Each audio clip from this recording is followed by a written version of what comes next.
Hi, everyone. Welcome. Hi, Hello, Gabriella. hello. Hello, good afternoon. Hello, Begonia. Hi, Welcome. Gabriela. Hi, Jeff. Welcome. Hello.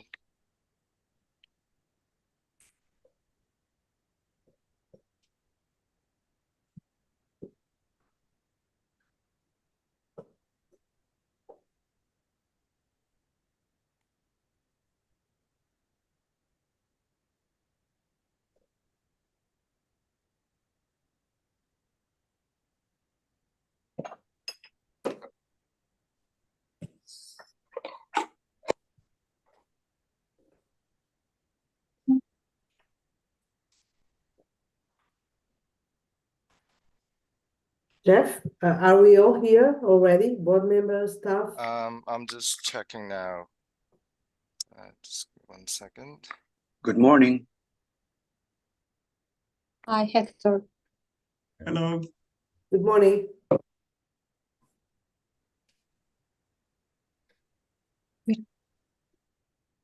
Have quorum, so we can maybe wait another minute. Just make sure I've got everybody. Okay.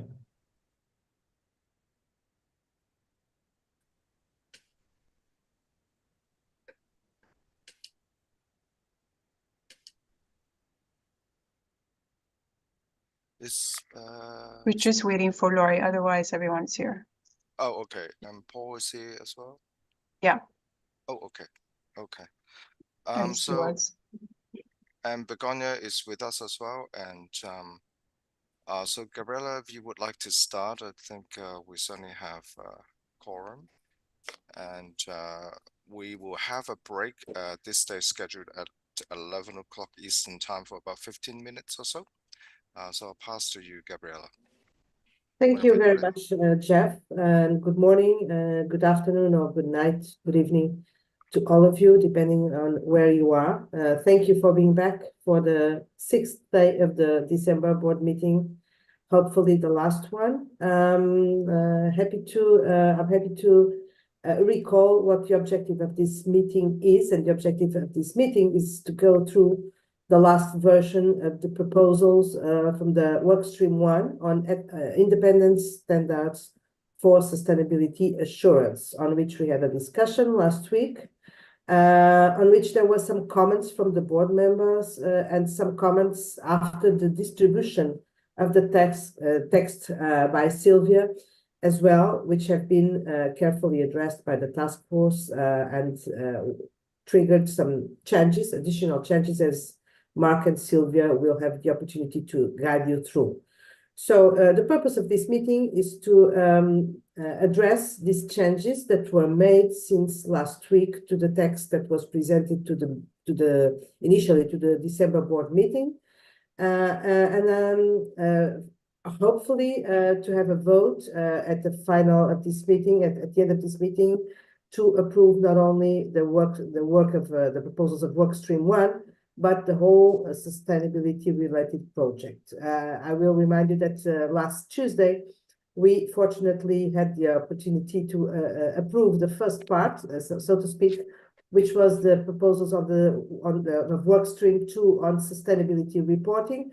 And today we aim at approving, discussing and approving, if possible, the work from workstream 1 on independent standards for sustainability assurance, and the whole proposal for exposure draft.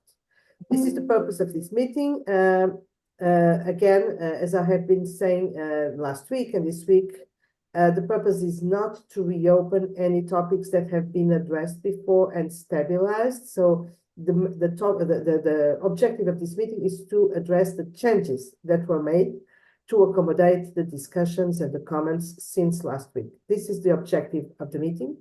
I'd like also to recall that this is an important day for the IESBA as a standard setter. I would say a very important day. It's not the final of a long journey, but it's a date and a day and a moment that marks. It's a milestone. 1 year ago, there were a lot of doubts if we were going to be able to get here, but we made a decision that we were going to make it. And I will also recall what we have been highlighting since the very start of this discussion on sustainability related standards is that this work has to be ready by the end of next year. We are the last ones in a trail of successive standard setting initiatives, but the fact that we are the last ones does not mean that we are the less important ones. On the contrary, you know what I think about it, and it's not because I'm the chair of the IESBA, but it's because I really think that the other standards without the necessary behavioral baseline and framework will be very ineffective and difficult to implement. This is like a building blocks structure with the reporting standards, assurance standards, ethics standards. We are one of the blocks, but the one without which the infrastructure will not be complete and will not be operable. So the deadline of 2024 to make sure that everything is ready for the moment where sustainability assurance is going to become mandatory, at least in Europe, but seeing many other countries following that example. Is critical that we make the necessary steps. So I acknowledge also from some comments that were shared in between that some members may have still some concerns or considerations with respect of some of these proposals. We are not aiming for perfection. We weren't since the very first moment. This was something that we repeatedly said and agreed upon, that this was not going to be perfect on day one, but I'm sure that we will be able to deliver something within that very strict deadline, which is not only acceptable, but very robust. Now, perfection is going to be probably for another moment or never, because this is a very innovative space. Everything is very new, very unknown, very uncertain, and we all are doing our very best to make sure that what we will deliver by the end of next year is acceptable, is relevant, is necessary, and is of good quality. And with this, because we have 3 hours, now a little bit less than 3 hours ahead of us, but probably still some discussions to hold, I'm going to stop here. I'll just add that, of course, all the board members are urged to come in, and all the comments are very welcome and will be appreciated in a moment where we have to be sure that everybody understands what's happening here and not what we are about to put forward for approval for this board. And with this, Mark, Sylvia, thank you very much for the excellent work done since the last board meeting, and even since, as far as I know, the text was distributed, and you made a big effort to accommodate, consider, reflect upon, and accommodate some of the comments that were received afterwards privately. So, Mark, please guide us through those changes very clearly, and the floor is yours. Okay, thank you, Gabriella. I just really, as a sort of starter for 10, I'm very much sort of reminded of the discussion that we had back in Nashville some time ago, where James mentioned the importance of taking this project forward was to maximize our ability to flex and to pivot, because we learn a lot about sustainability as the project moves further forward. And therefore, the intention of the task force has always been to deliver a consultation draft that maximizes that flexibility. So it includes things that may be amended, improved, removed, or whatever as a result of a consultation, in which we will get further valuable stakeholder feedback. I think it's also important to stress that, given the fact that this is a fast-moving and fast-changing area, and indeed, in our regular liaison with the IESBA, we know that as a result of their process, they have also identified very many things that perhaps weren't anticipated or expected at the start of their consultation process. You received earlier in the week a turnaround draft which reflected the feedback that board members provided us with following, well, in the board meeting and some of the comments that we subsequently received. Sylvia has processed those, and they're all available within the turnaround draft that was sent out.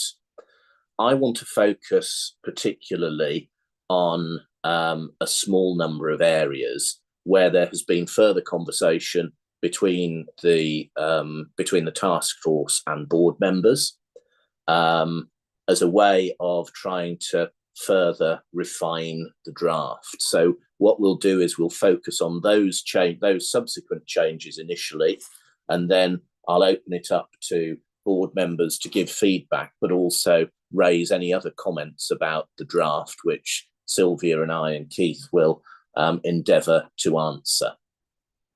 I should say that because there has been an awful lot of conversation, particularly in the last sort of 12 hours, which has been updated in the draft after a fairly extensive overnight period of working. I also had the opportunity yesterday evening to have a discussion with one of the GPPC members about our aim to have a consultation that would maximise that flexibility. And I understand a note was sent round to all GPPC members emphasising the importance of that as a result of that conversation. So if you want to begin sharing your screen, Sylvia, what I want to start off is to go to section 5406. So you'll remember at the board meeting last week, I talked the board through the changes that the task force had made with 5406, 5407, 5405, 5406 and 5407. So 5406, we've had some further helpful feedback from board members that have allowed us to make some further changes. And those changes are highlighted in yellow on this document. So firstly, to clarify in the title of section 5406 that the section applies in both group and standalone engagements. So you'll see that change there. And in 5601, a clarification about the application of another practitioner that has moved from the application material in the subsequent paragraph to 5406.1. And that means, as a consequence, there's a deletion in 5406.2a1 to reflect that change. And of course, that reflects the fact that it relates to situations in which there is not direction, supervision, and review. In 5406.3a1, we've made a consistency change of changing engagement leader to firm to be consistent with the reference in 5406.3. So again, a consistency change. And then the most sort of significant thing that the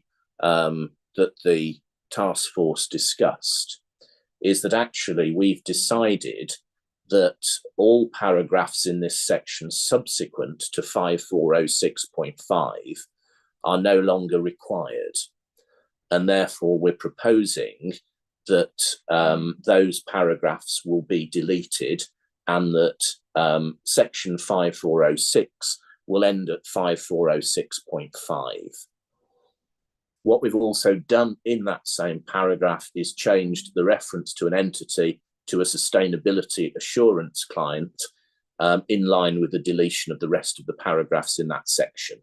And that's intended to clarify the need to consider all relevant related entities, not only the entity at which the assurance work is performed.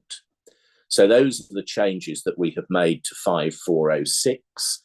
And as I say, the most significant one is the deletion of those paragraphs subsequent to 5406.5. If we can go on, Sylvia, to section 5407, please. Mark, sorry. Yes, sorry, is it Luigi. possible to have the time to read the text? Because the changes are not immaterial. I would like to read the text with let's say, with the possibility to have it. I don't know how to you would like to manage this, but well, I have not really understood all the changes. what we'll do is we'll go back to that section to 5406. But actually, Sylvia, can we email this document back round to board members and technical advisors on this call so they can have it on their screen as well, please?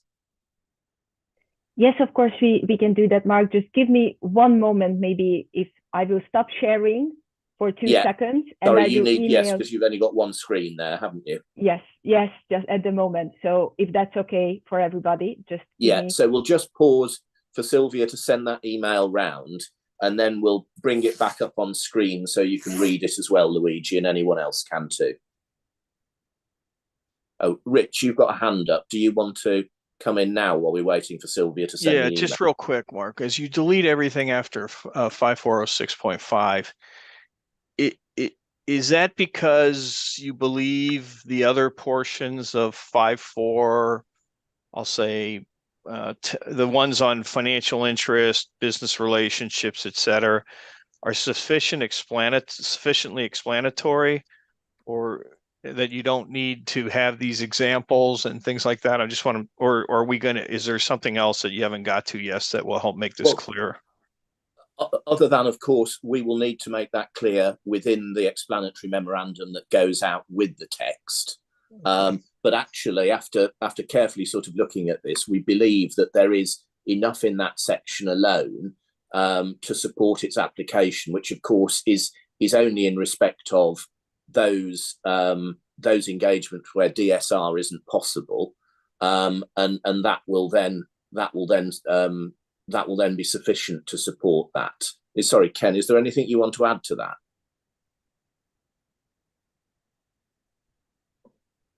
Oh, you either have vanished, Ken, Ken, you're or muted. Thank you. Sorry, you're muted. There is a mute button for a reason.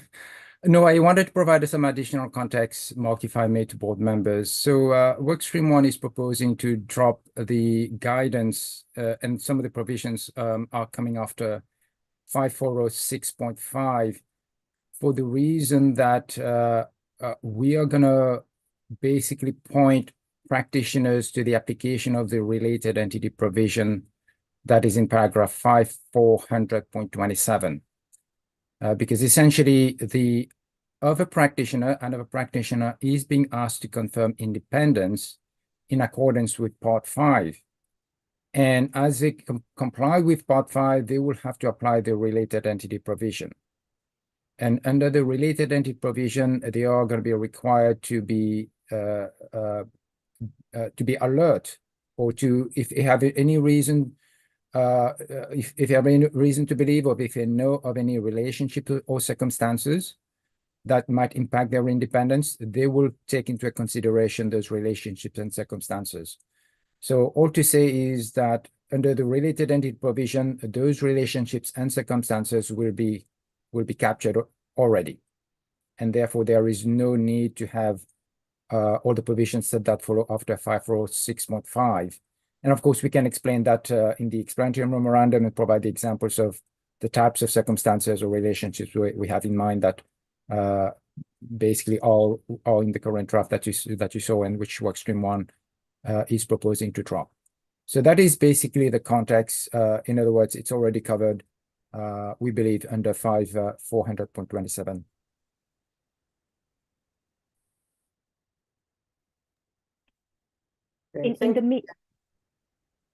I'm so sorry, Gabriela. I just wanted to know that I just pushed the send button so I circulated the document. It should be in your inbox shortly. Thank you very much, Sylvia.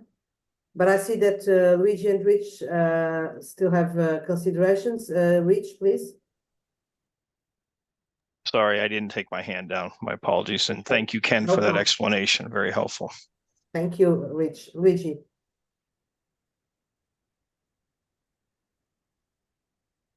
Sorry, some technical issues. It is when you are speaking about related entities, are you speaking about related entities of the component? Because basically we are considering almost a component, this entity. So let me use this word. Are you considering the related entities of the components when speaking about related entities, you are referring to related entities of the pie if the group audit is a pie.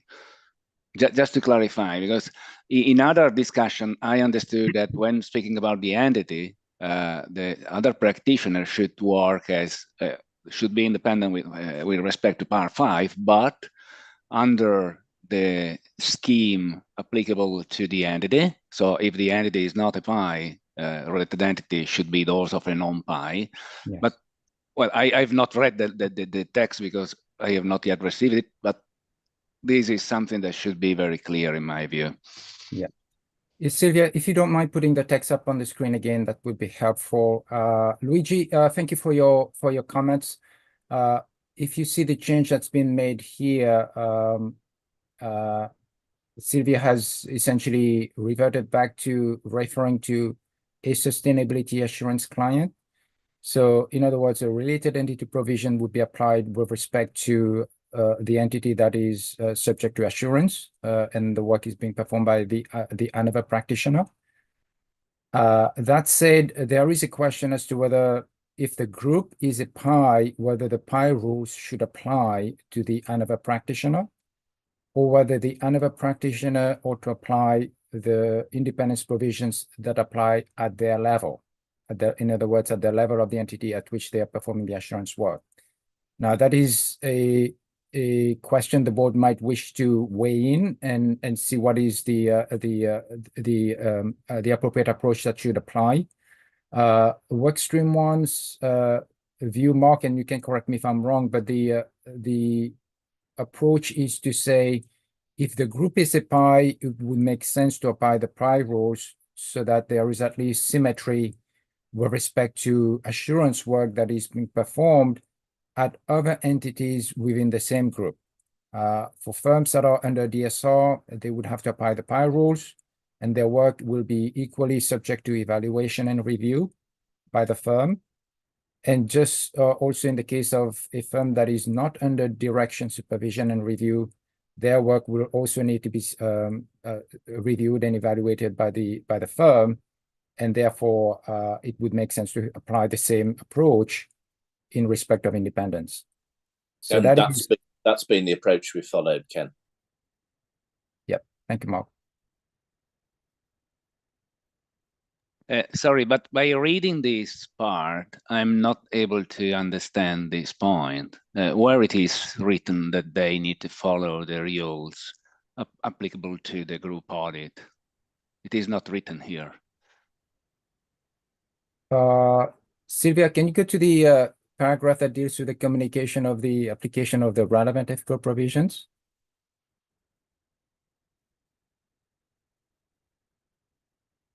Can you go up to the requirement?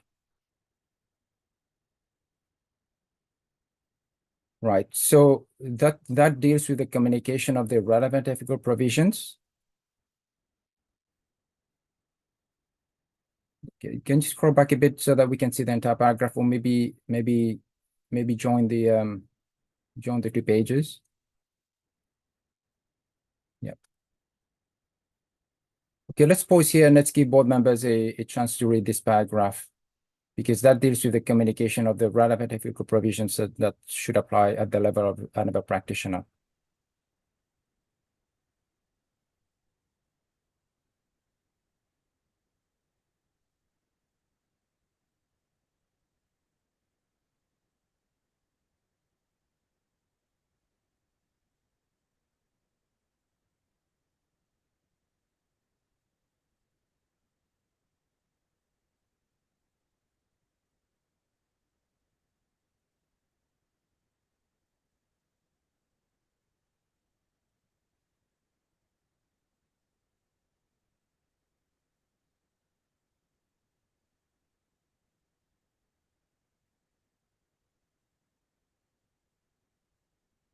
One suggestion I might have, Mark, and I know that's not been subject to discussion within the workstream one, is if the board is agreeable that we apply the PI rules when the group is a PI, to make clear in the, let's say in the 4th line, where it says the independence provisions in this part that are applicable, given the nature and the circumstances, etc., to say independence provisions in this part that are applicable to the group assurance client, given the nature and the circumstances of the sustainability assurance engagement. And that would make clear that the independence provisions that apply are those that apply to the group assurance client or group sustainability assurance client. And that would seem to be a helpful clarification. And the first bullet of the guidance in 5406.3A1 then dovetails quite nicely with that clarification, because the first bullet indeed is about communicating whether the sustainability assurance client is a PI or not.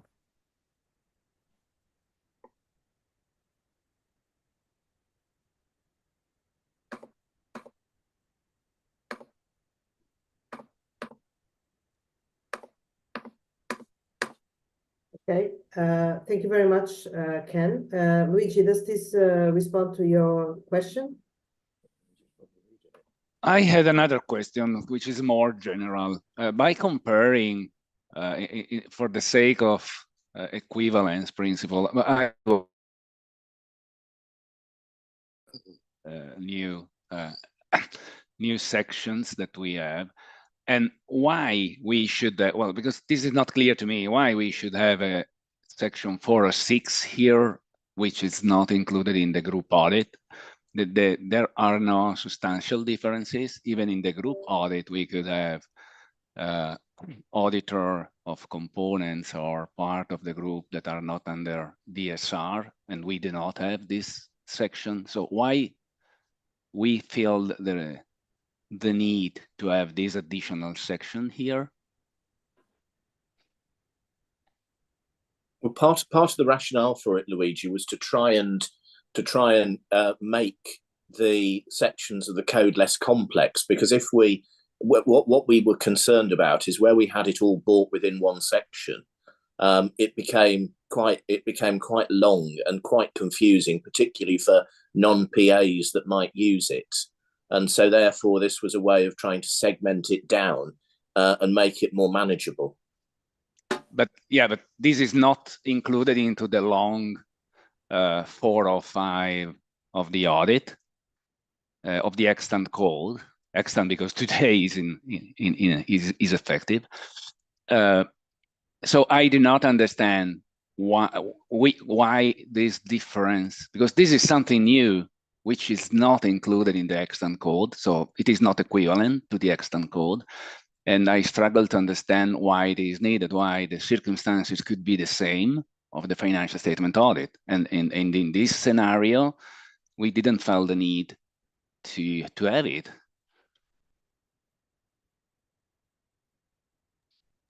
Ken, please. May I? No, sorry, Sylvia. I was seeing Ken's hand. Yeah, ahead. thank you. Thank you, Gabriel. And I'll give a quick response to Luigi. Luigi, the simple reason is because this section is being driven by the provisions in draft IESBA 5000. So as indicated at the board last week, this section is not being created by IESBA just for the sake of addressing the use of another practitioner. The concept of using the work of another practitioner who is not under direction, supervision, and review is a new concept in draft IESBA 5000. It is not a concept that is in ISA 600 as it applies to group audits. Under group audits, it's always about using the work of a component auditor or a component auditor firm that is under direction, supervision, and review. So that is a difference, and that's why we have a separate section, which for the sake of clarity, as Mark indicated, it's best to address that concept of another practitioner separately when there's no direction, supervision, and review. Yeah, Ken, I understand what you're saying. I do not find a reason. While I can live with that, just to clarify, I do not find any good reason to have an additional section to deal with circumstances that could also exist in the financial statement audit, if we need to apply the equivalence principle. Having said that, I would not object having it, but I don't find a very good reason to have it, frankly. So it is really strange that we include a new section, we invoke the equivalence between the two, we have potentially the same situation. In one case, the extant code, we did not have anything, and here we are introducing a new section. This would not be the reason of my disagreement, just to clarify, but it is really strange. So I think that the task force should do their major effort to explain why we are applying something different when we are invoking equivalence, and there are similar situations in both scenarios, because it is really strange to understand. And an additional comment, I think that statement should be changed. When we say provision that apply to a sustainability client, probably we should say provision that apply to the sustainability engagement. Isn't it the engagement that trigger the provision and not the client? Sorry, Luigi, which paragraph are you referring to now? There is, if you go, probably it is below. Here, with respect to a sustainability assurance client, isn't it to the sustainability assurance engagement? Go ahead, Silvia. Do you want to respond to Luigi? Yeah, I believe the client is appropriate here, because whether the client or whether the firm should use the PI rules or the non-PI rules, that will depend on the client and not on the engagement. That is the formulation we use in section 405, Luigi, in relation to group audits.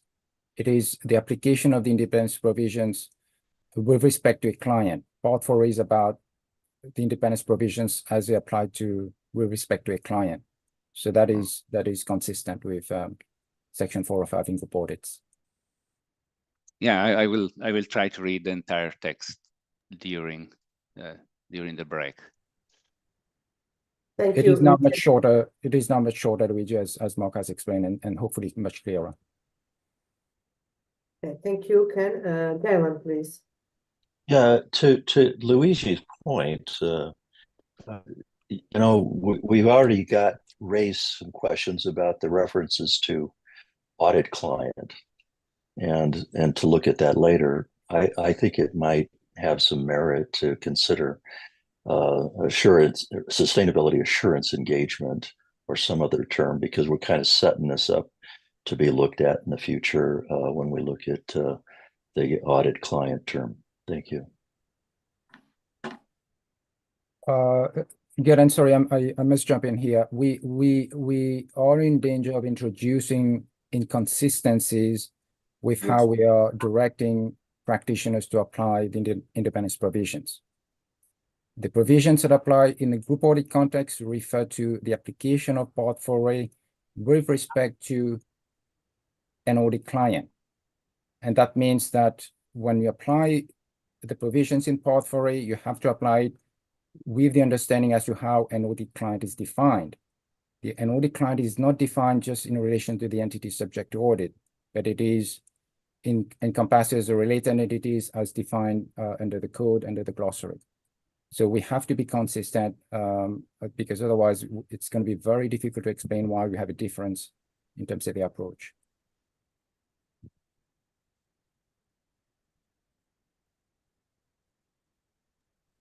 Okay, thank you, Ken. I think that that explains why the use of this language here.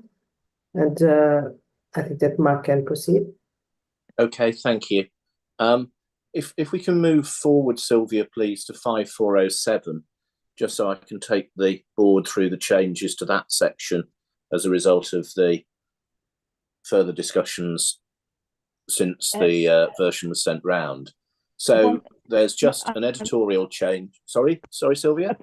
Apologies, Mark, just before because I realized that even though you mentioned that we suggest to delete all the paragraphs after 5406.5, the version I circulated to the board, I just wanted to point out that those paragraphs are not deleted at the moment because we didn't plan to circulate it. And indeed, deleting all these paragraphs would look a bit messy on the screen. So I just want to reiterate that what you said before, that all the paragraphs after 5406.5 would be deleted, even though in the document that I have just circulated, you couldn't see that. Sorry, it is resulting a bit confusing for me. Well, it is my problem. Following the discussion in this way, I wonder whether we can go on and you could explain what are the changes with respect to what it was circulated. But then I would ask to receive a complete and final version and to have the time to read it and to be ready to attend the discussion. So elsewhere would be pretty impossible for me to follow. Begonia, please. Thank you, Gabriela. Well, before we go to 507 on the value chain, I would like to understand better, we would like to understand better which is the role, the activities of this another practitioner that, well, does some activities in under 5406. It's not a component auditor, it's not in the value chain. So which is this another practitioner that, by the way, sometimes is also referred as other practitioner, or use other and another in some places, and it's not clear. I mean, if I've tried to translate that into Spanish, it's impossible because it's the same word. So I understand the another, but the other I don't understand. But my question is, which is the role of this another practitioner in the assurance of the sustainability reporting? This Begonia hasn't changed from what we discussed previously. Yeah, I know, but I had that question also the other day. In principle, we understood that another practitioner was meant to be the one that does the value chain. No, not in the context of the value chain. Because we changed the sections. 5406, 5405 is applying within the engagement where the auditor has the ability to carry out direction, supervision, and review. 5406 applies where you've got another practitioner whose work you intend to use in support of your sustainability engagement, but you do not have the ability to direct, supervise, and review that work. So it could be the auditor of a component within the group where you don't have the ability for a reason to carry out direction, supervision, or review. Oh, see. Okay, so the components are covered in the two sections, depending on if they are, if the engagement leader can or not to, in a way, to direct their activities. Is that the case? That's right. So it's split between those sections. Okay. So it's very, we've tried to be really clear that where you've got direction, supervision, and review, it's 5405. Where you don't, it's 5406. And then, of course, 5407 is there completely separately to deal with only the value chain, not components within the engagement. Okay. So, and then this is a minor thing, it's a language thing, but you use sometimes another practitioner, which is clear, but sometimes you talk about also the other practitioner in 5400, 5406, and some others. So I wonder how you are going to translate that into Spanish or Italian, because the two words are equal. That's all. Thank you. Well, that's something we'll take away and flag as something that we need to keep that resolve. in mind.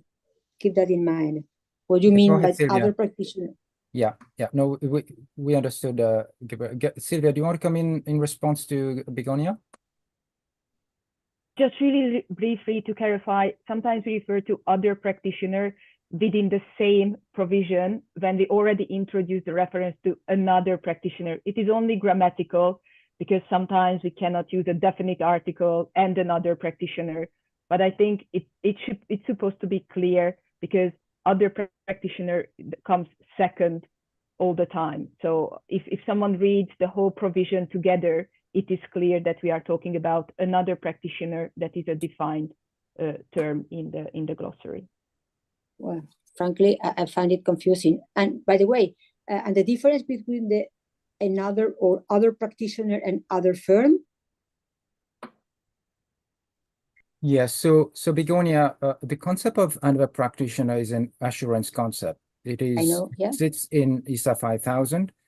And this is a matter that we may well want to continue coordinating with IESBA, because clearly it is very awkward in drafting to write a proper sentence when you have to refer to another practitioner more than one time.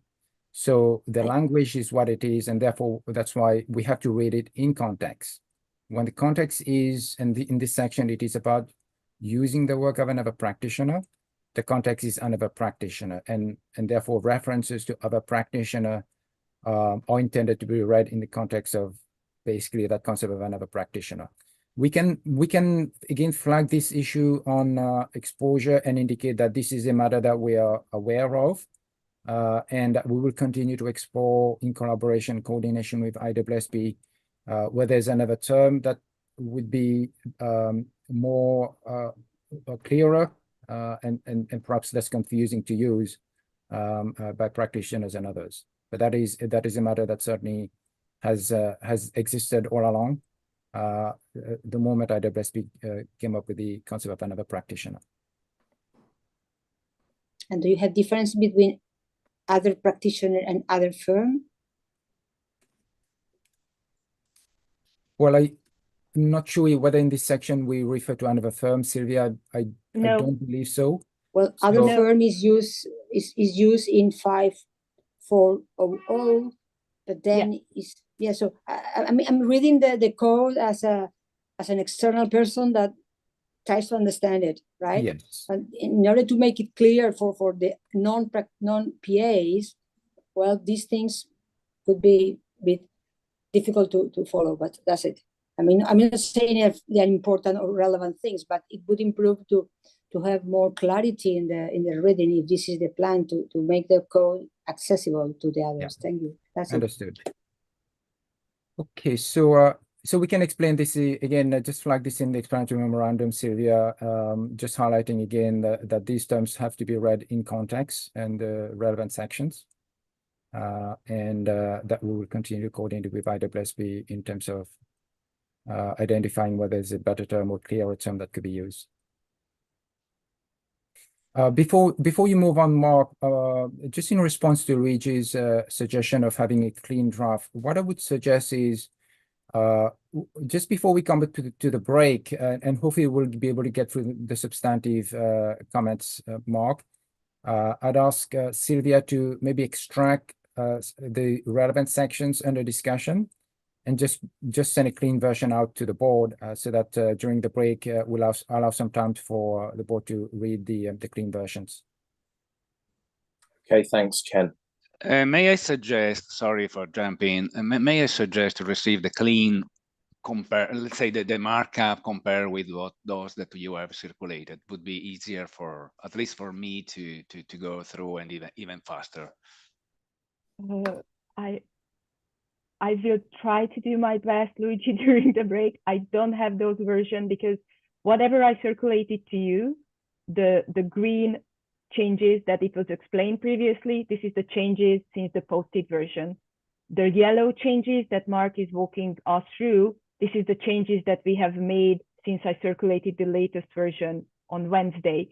And I recognize that we haven't deleted those paragraphs that Mark referred to. The only reason we didn't do that because we considered when sharing the screen, maybe that would look a bit messy. But this is the only change that you cannot see currently in that version that is in front of you. But I will do my best to see how can I address that point during the break. Yeah. And, yeah, thank you. Sorry, Gabriela. Go ahead. No, it would be very, I'm speaking for me. I have the need to read the document in a form that it is stable before understanding whether still I have issues or not before voting, because elsewhere it would be very difficult for me. Thank you. Thank you, Luigi. We'll do, and the staff will do what is possible in these circumstances. Yeah, Sylvia will do what is possible, and if possible, depending on the speed of the discussion from now on, we may extend the break for 5 minutes or something, or 10, if possible, to allow for more careful reading, but without any promise, because it will depend on the pace of the discussion. Paul, please. Thanks so much, Gabriel.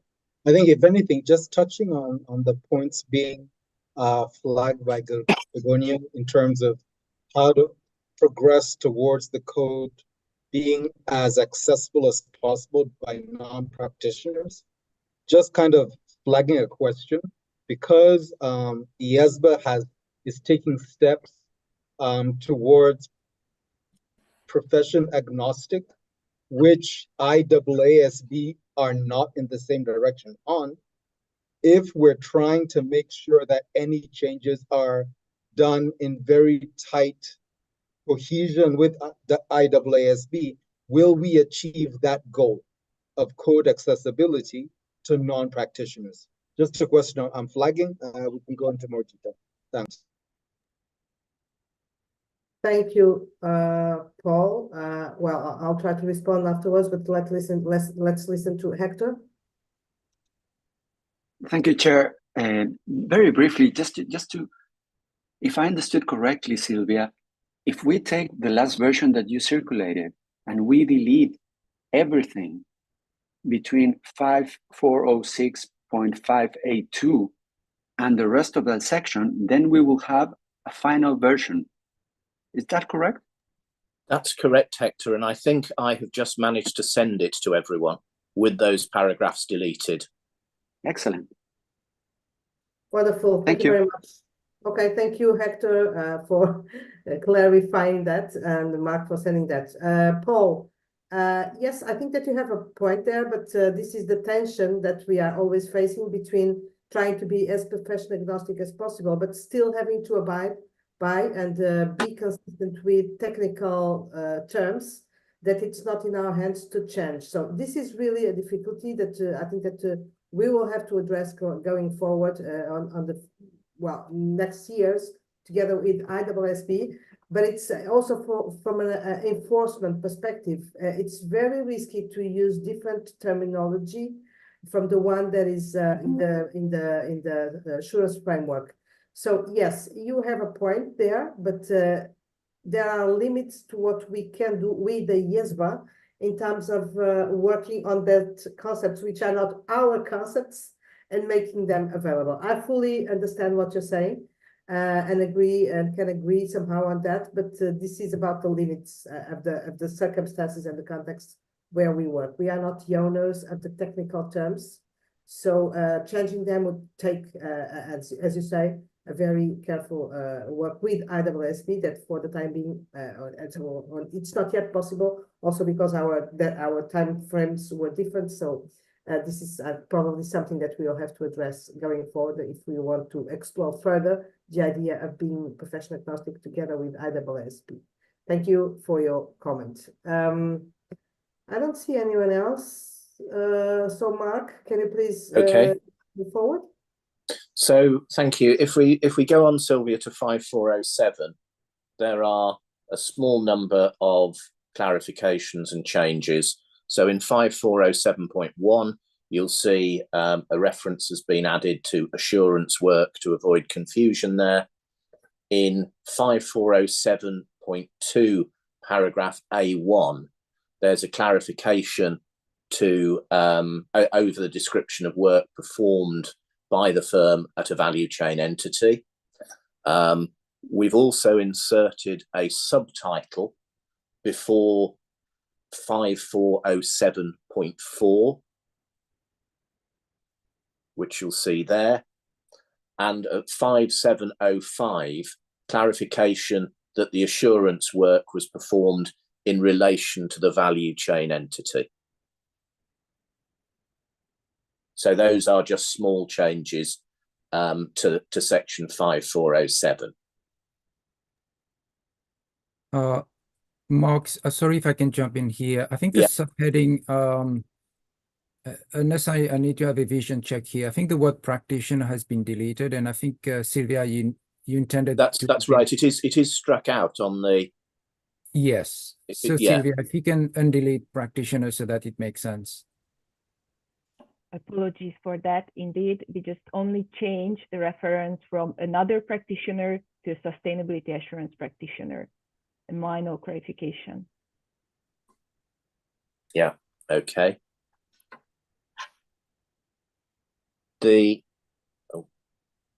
Okay, Sylvia. The next one I want to go to is 5600.4, please.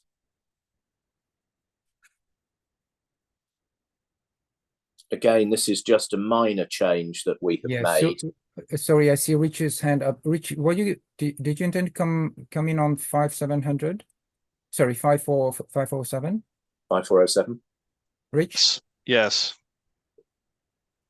And this is, most of my comments are about, oops, your screen's pretty blurry, but I'll put it this way.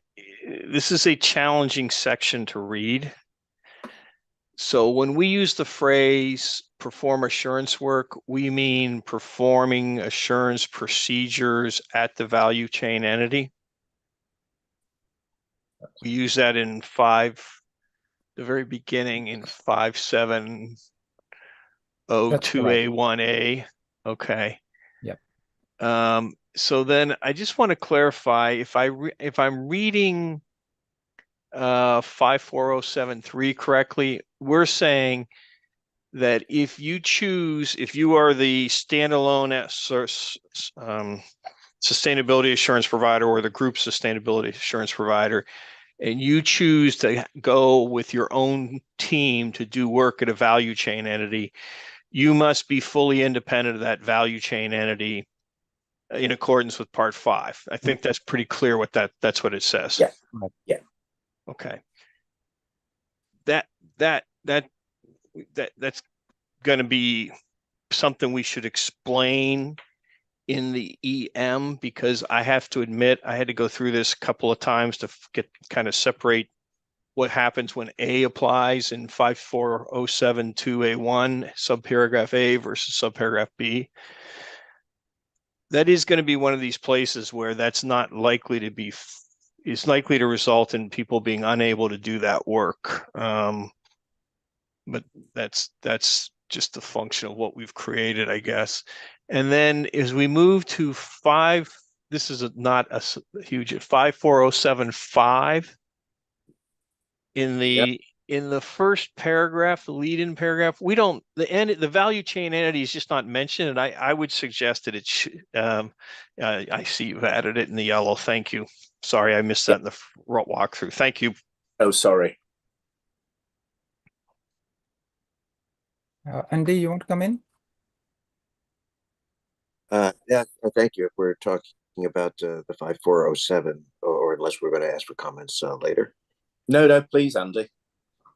Yeah, and some of this dealt with, thank you very much. Some of this dealt with, I think, some of the topics that were touched on just now by Rich with the phrase assurance work, which I am struggling over because I understand what performing procedures for purpose, auditing procedures or assurance procedures for purposes of an engagement are, but assurance work is very generic. And my concerns deal with how it's handled in point 1 and then point 2. So, for example, 5407.2A1 B says the firm might use the work of a sustainability assurance practitioner who separately performs the assurance work at the value chain entity. And then using the work seems to be, when you work it through, looks like it's on point 1 is that it's using the work of another assurance practitioner. Looks like it's defined as assurance work when you get past point 1. So my concern is that an auditor, an assurance provider, looking at evidence might turn towards other entities' financial statements or financial reports and use that as evidence as they see fit in their audit engagement, their assurance engagement. I don't see that as I see that as using evidence. I don't see that as performing procedures at that entity. So I'm concerned that the scope of how this is constructed is that if a practitioner refers to a report that happens to have an assurance report attached to it, that somehow creates a definition that under the audit that they're doing an auditing procedure at that entity, as opposed to doing an auditing procedure at their, excuse me, I mean, it's just, they've got too many entities here. It's hard to visualize at the client, the reporting entity that is concerned with, and it's just invoking evidence. So the short is that I'm concerned that assurance work is not specific enough. I think it's a novel phrase that's being introduced in this paper, and we discussed at the meeting phrases such as performing procedures at an entity, and I'm still trying to take this on board, but that's my major concern, that we're creating a definition of what a procedure is that I don't think is in practice or practicable. And like, obviously, very happy to consider that, Andy, but I think ISSA 5000 also uses this term of assurance work. So I think we've to the extent that I would say that we've fallen into it in trying to align with the IAASB. No, I understand that, but and this is where I wasn't effective in explaining it, is I believe we're also invoking using this report of another practitioner as assurance work on the audit that we're concerned about. And I don't think that's how it's defined in the auditing procedures in the 5000. So that was my concern. Thank you, Andy. Luigi, please. Yeah, thank you. And I'm struggling to understand the same issue under another perspective, because in point A, which is on screen now, we say perform the assurance work on the sustainability information of the value chain, which is one thing. In point 3, you are saying another thing, which is perform assurance work at the value chain entity, which is completely a different meaning. So I'm really confused of what scenario you are trying to point. Let's put the matter in this way. You may have 3 scenarios. First scenario, you use, the sustainability assurance practitioner may decide to use the work of another practitioner, and this is a scenario. Point B, letter B here, and requirement afterwards. Then you have another scenario. You obtain the permission to go to the value chain entity, require information to the value chain entity, perform assurance procedure at the value chain entity, and then, let's say, form your opinion on that. And this, I don't know whether it is A or something else. And maybe this could fit with point 3. But then you have also a situation where you do not go at the value chain entity, you stay at your client, you obtain evidence by your client, and the evidence are those information and evidence they collected in order to decide whether to include this information in their sustainability information, and you perform whatever you would like to do in terms of assurance work on these evidence, and you are satisfied in this way. In this case, the third scenario, I'm not able to find here this third scenario, and frankly, I don't think point 3 is applicable in this case, because you have nothing to do with the value chain entity. You are only performing an audit or assurance process on your client, on your sustainability assurance client, on your sustainability assurance client process. So there is no reason why we should be independent with respect to the value chain entity. So point 3 should not be applicable in this case, but it is not written, it is confused, and it is pretty obscure in my view. Luigi, when you refer to point 3, I'm just trying to understand which point 3. Is this your third scenario that you mentioned? Or is this 407.3. 407.3 should correspond to letter A, but it is not. It is, well, letter A and point 3 are completely inconsistent under a writing perspective, and I don't know in which scenario we should apply them, because if no one of us know so far how the assurance process on value chain information should be conducted, because it is not defined yet, neither in the ISA 5000 nor in other documents. So we are guessing that there could be 3 scenarios. Here I'm reading just 2 scenarios and not the third one. And I want to be sure that the provision in 47.3 should not be applicable in case we stay at the sustainability assurance client, obtain evidence from them. We stay there, we do not interact at all with the value chain entity. So there is no reason that the sustainability assurance practitioner should be independent from the value chain entity. Ken, did you want to jump back in? Ken, did you Sorry, want to Jeff? jump in? Yes, thank you. And I'll jump in very quickly. I think, Luigi, I think that's a valid point. And Mark, I would suggest we align the wording of 5407.3 with bullet A.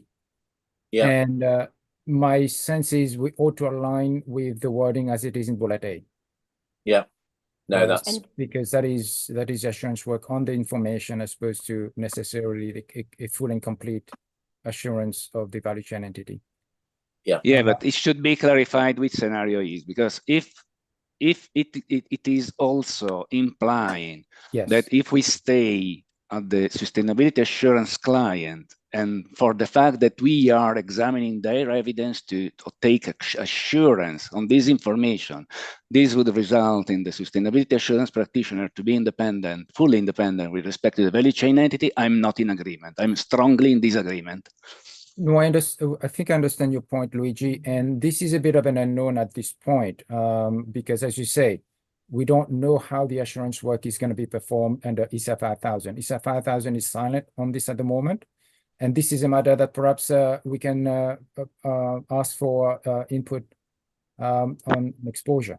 But at the moment, I don't think so. No, sorry, Ken. Sorry, we cannot apply independence rule to the unknown and therefore wait for the other to say what we need to do. I think that we should have our view on the 3 scenario. Some one of us could be in agreement or not, but I don't think that we should inquire the stakeholders to dictate what we need to do. We need to take a position. And frankly, if we are not interacting with the value chain entity, why we should be independent with respect to the value chain entity? We are dealing, as we are now dealing, with the financial statement audit. We obtain evidence from the audit client, we perform the audit on this information and evidence, and we are not interacting with the client. So we don't need to be independent from the clients, even though they are producing information that are in fact incorporated into the financial statement. So frankly, leaving it undetermined as it is now, it is not in the public interest, and frankly, it is not a very good service for the stakeholders. I think the concern is, Luigi, that if we don't have something in as a basis for consultation, then it leaves us in a situation where we're unable to respond when the IASB finalises what it does, which I understand it's currently in the process of doing, without a further exposure. So this gives us the flexibility to be able to put something out, seek stakeholder views, and then return with a final version that reflects that views and also where the assurance standard has moved on to. Yeah, but what you are writing now in point 3 is wrong. It is not acceptable simply because it is wrong. If you mutuate and apply this concept to the financial statement audit, you should be consistent and therefore say that a financial statement auditor need to be independent from all the suppliers, from all the clients, from all the banks. Is it reasonable? I don't think so. And why we should apply it here? It is wrong. Thanks, Luigi. I don't know if Mark or Ken want to respond to that before we pass it to Laurie for a comment. Well, I think you know the view of the work stream is that we should use this as the basis for consultation to elicit feedback. You know, we may not all agree with the position that's there, but it does form the basis of us getting feedback, and it gives us the basis to finalise this later on when we have the benefit of that insight, and also we know where the IEESB has landed. So that is where we got to. Like I suppose the other thing to make clear, and when we'd have to make this clear in the consultation, if you're not interacting with the value chain, it's not an issue. But if you are interacting with the value chain in a way that a third party would see that your independence is undermined, it becomes an issue, and that's what we need to try and cover off for. Why you are not writing in this way?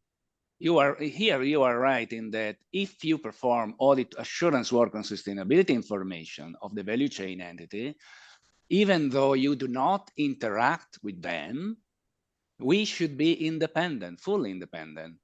It is not what you are saying. Yeah. It is inconsistent.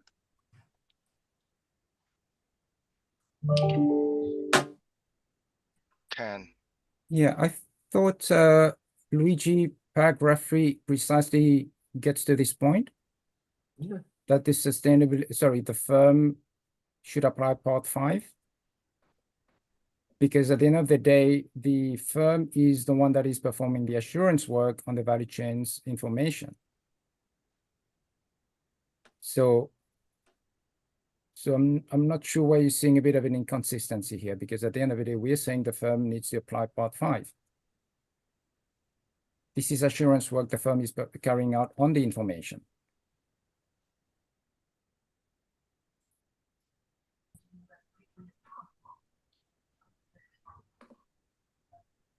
It is inconsistent because if you are developing your assurance process at your sustainability assurance client without involving the value chain entities, and therefore you obtain the information that your client obtained, you obtain information and evidence about the process they implemented in order to incorporate this information in their information. You obtain all sort of evidence you need and you are satisfied. You need to be independent from your client, not from the value chain entity. If you apply this principle, you need to completely change the extant code relating to the audit of the financial statement, because it is the same process.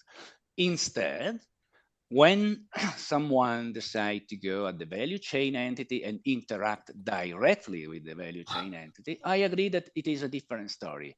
But here, you are stating a different thing. Here, you are stating that if there is a value chain entity, which is value chain entity for 1,000 of users, each of the assurance service provider of this user need to be independent from this value chain entity, even though they do not have any interaction with the value chain entity. Is it really reasonable? I don't think so. It is a nightmare. It is a mess. It takes us back to the point that we discussed last week, Luigi, which is the reporting in the value chain is firstly only in respect of material entities. So it wouldn't be your 1,000 entities scenario. And under the reporting frameworks that we've got, financial statements don't present value chain information in the way that's proposed for sustainability reporting. So, you know, and unless you were sort of going through issuing some sort of questionnaire, you wouldn't be able to address that.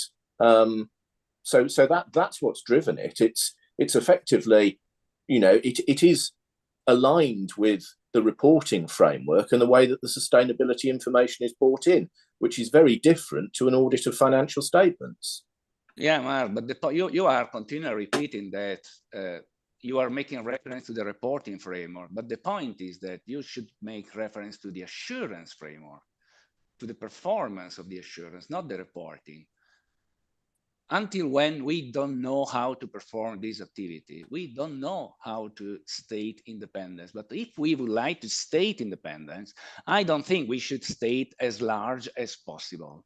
We should state on the basis of the possible scenario. The scenario are 3 or more than 3, but at least 3. And here I see only 2 independence rules. And the second one is too broader. It is not working. If you exit with this statement, well, it is simply wrong. And you will receive a number of comment letters that says it is wrong. You have not understood anything about how a sustainability assurance is to be done.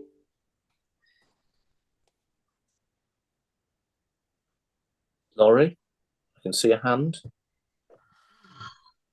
I'm not gonna add clarity to this point. I my hand went up before Luigi spoke. I was sort of echoing both Rich and Andy's points, sort of separately. Mark, I had a communication with you that was somewhat less clear than the way Andy articulated it, but that was basically my concern. And I think Luigi has actually fleshed that out further than what I thought about. And I guess when I back up, this section is, and by the way, I'm going to give credit where credit is due. Improvements were made last week, and I think everybody appreciates the task force moving to get some of that in there.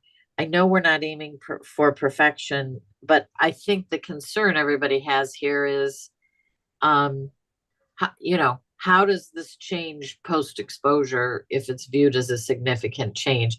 I'm not sure how the IAASB is going to get these big changes through post-exposure when things weren't included in a due process way. It's not my problem to worry about, obviously, but that's a huge question mark. I certainly wouldn't want us to be in the same position. And I think what I'm hearing is just concern around some of the wording in the section. And is this a little too broad? I happen to agree with that. I'm struggling a little with how to articulate it differently. I suppose it just comes back to this point, which is that we are where we are because of the framework that we have.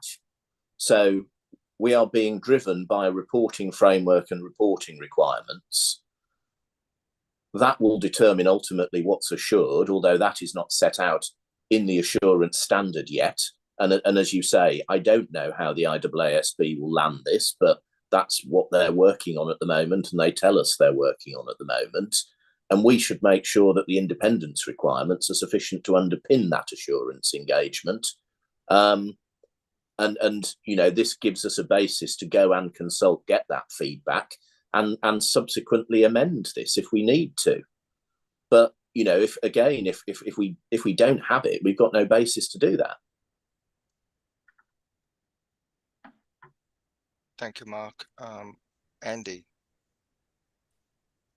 Yeah, thank you. I just wanted to let you guys know that I think Luigi actually captured many of the essence of what I was trying to say much more articulately. So I should have not had my hand go up as quickly. So I am concerned that the 5407 is expanding the independence umbrella far beyond that of what would be analogous in a financial statement framework.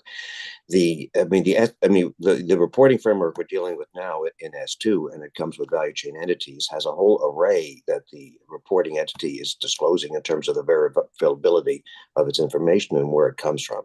And those are the assertions upon which the assurance provider needs to provide assurance of.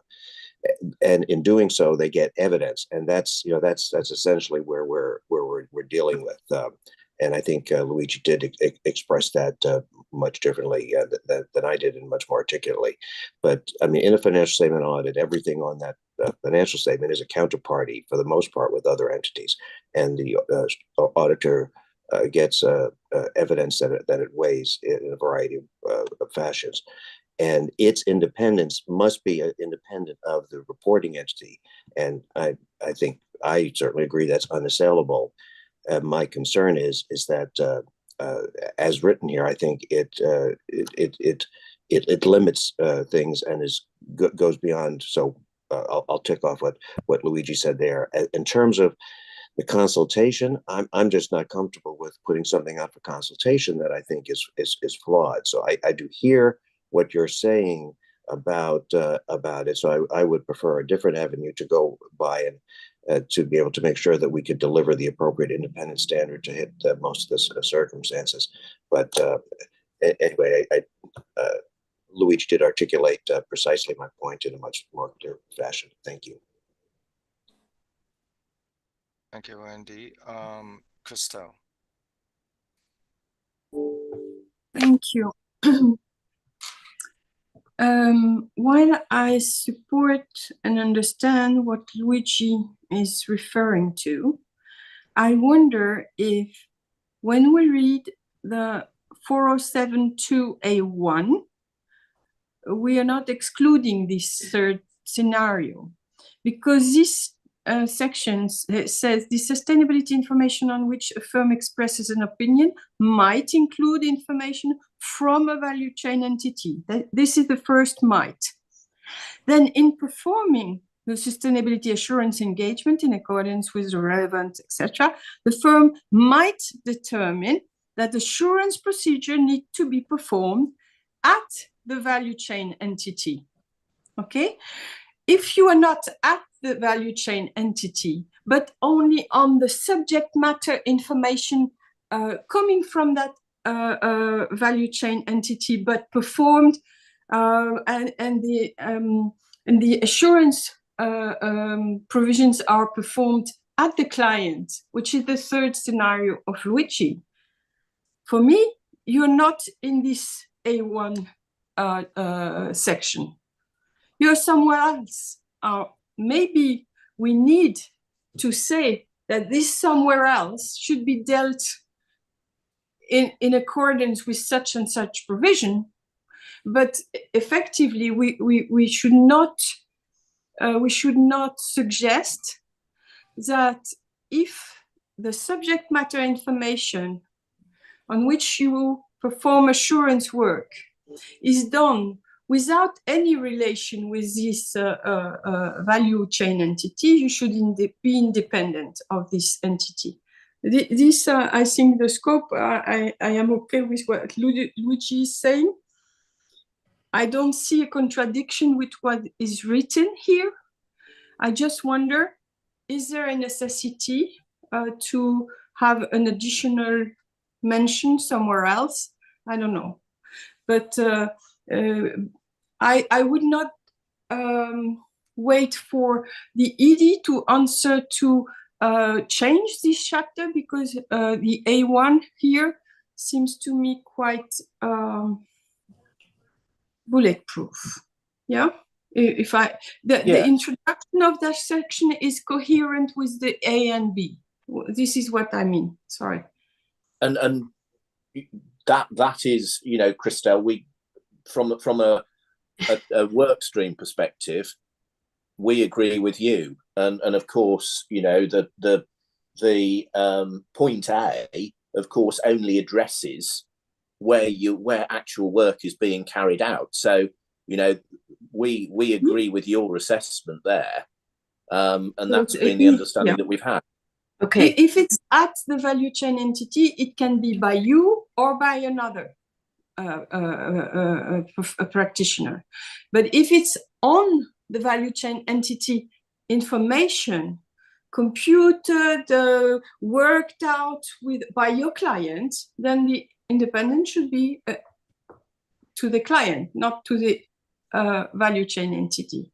This is and if we understand this way, the question is now, should it be said so straightforward, or should we include this as a comment in the ED that this is our understanding.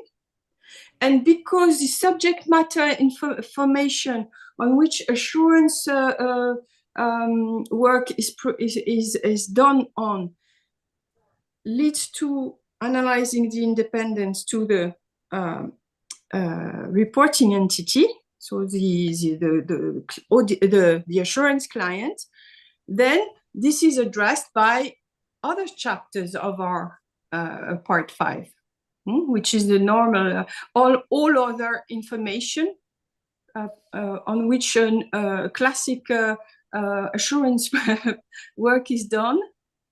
You see what I mean? And we shouldn't have to change right away, but just to make sure that there is no confusion between the subject matter information and the relation with the entity, with the value chain entity. Yeah. Luigi, I don't know if Crystal, no, thank you. That's very helpful. Luigi, I don't know if that would help you if it were to approach it the way. No, I like the reading of Christelle, frankly. Unfortunately, it is not what it is written here, and it is not what Mark said before. So if the reading, yeah. No, if the reading of Christelle is the right one, I agree with Christelle. Yeah, I would but agree. Then I would need to have a consistent wording, and that's probably A, B, and C, where C is when we perform an assurance work by using the evidence provided by the client, or in any case, we are not going at the value chain entity. And this is very clear. What does it mean? If it is written in a clear way, in a very consistent way, and it is according with the interpretation of Christelle, I'm fine. Yeah, I think we can get there. I don't know, Mark, if you have any reaction to what Christelle has articulated.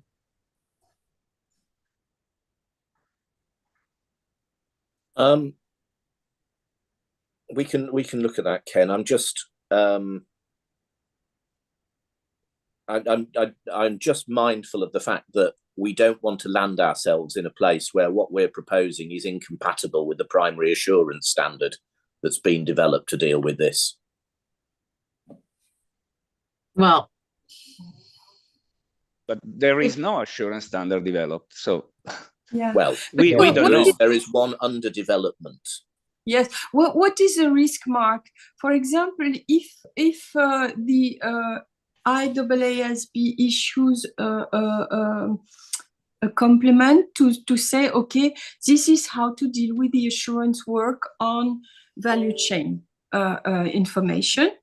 If they say that there is a way to deal with this information on the basis of what your client has prepared, on site of the client with no relation with the value entity, if this is one of the acceptable paths, then we would have written something on that.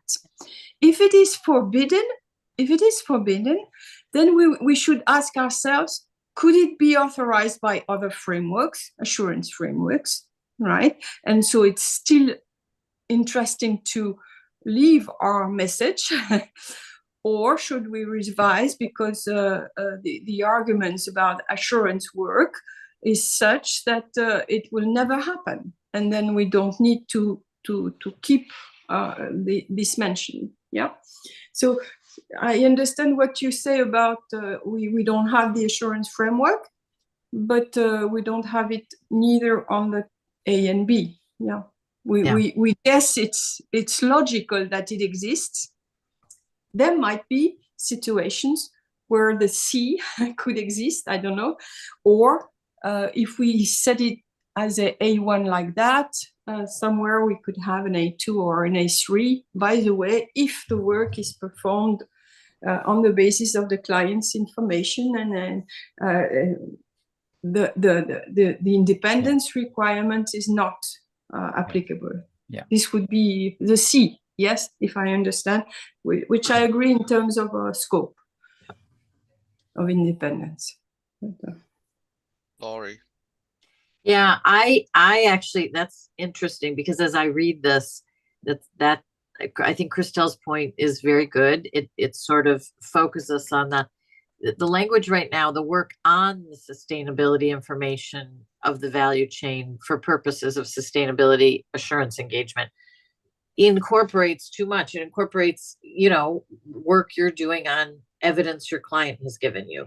And we have lots of different pieces of evidence that come from lots of different places that the client provides, and that work needs to be done. And we don't look at independence. It seems to me where we're not capturing that you did work at the value chain entity with a relationship there.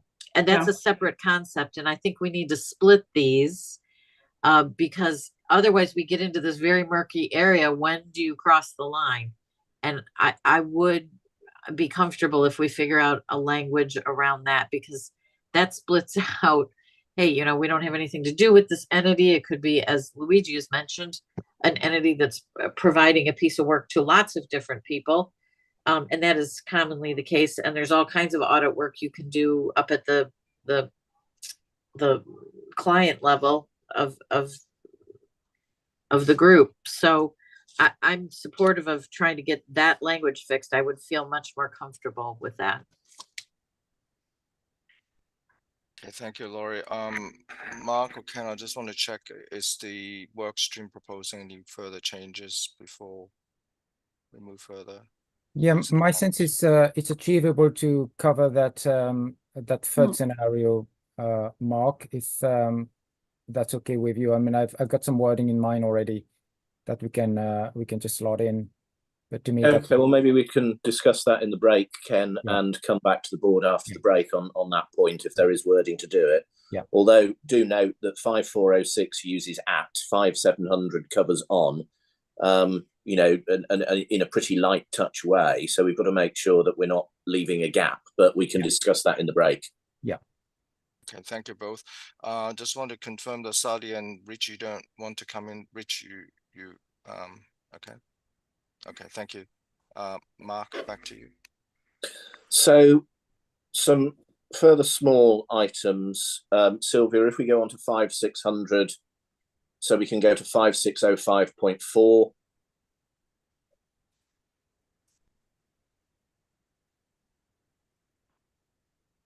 This is just a minor deletion to align the language, so the deletion of the word used.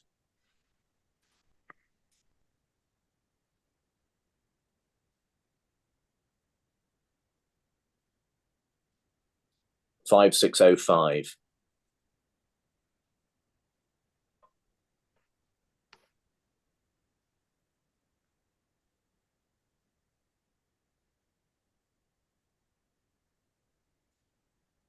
Thank you. So you'll see that deletion of the word used, which is a very minor change. And then the other area of change that followed our discussions last night, which I'll just cover off, is in section 5700. And again, the intention of the work stream was to have 5700 as the basis to consult on to see what we need to actually do.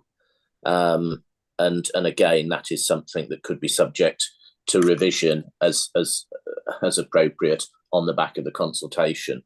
So if we go first to 5700.2, we've clarified that this section applies when the firm's using the work of another practitioner.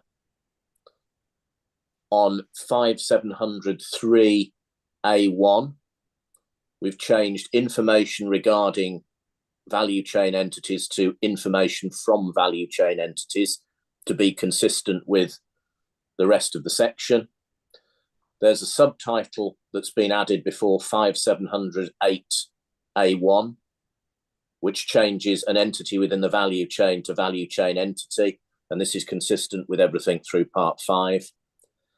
And then a subtitle in 5709A1 to add interests to again align with the wording elsewhere. Now, those are the changes that have been made in respect of the independence parts. We've made other adjustments in respect of changes to the engagement team definition in the glossary to align with the changes that we've already used, and to also correct a reference to direction, supervision and review and better align it to ISSA 5000. And we've also corrected a couple of editorial errors in respect of sustainability assurance client in the glossary. And that has then, thank you, Sylvia, and that has then meant one change to the consequential and conforming amendments in 900.1, which was to use the same language as we use in the title of the section and the leading sentence. So that's just conforming that. So those are the changes that have been made as a result of the discussions that we had really in the last 12 to 18 hours or so. I don't know, Jens, Channa, is there anything that you want to add from your perspective as the... Mark, there seems to be, I think Sylvia's put up the next document for the consequential amendments. Oh, sorry, yes, but that's just one, that's just the one amendment. And it is just alignment with the other wording that we've used. But I was just going to sort of pause now and ask Channa and Jens if they want to add anything.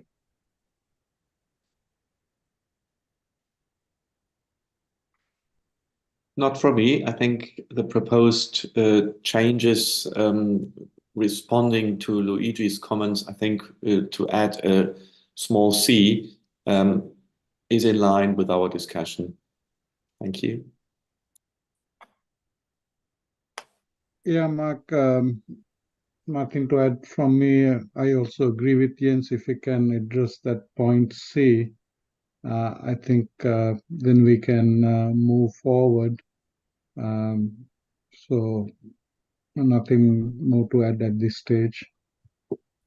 So in that case, Gabriella, what I might suggest is, I know that you said there would be a break slightly later on, but what I might suggest is that we pause now to allow us to just convene to see if we can do that wording for C, and then show that back to the board after the break.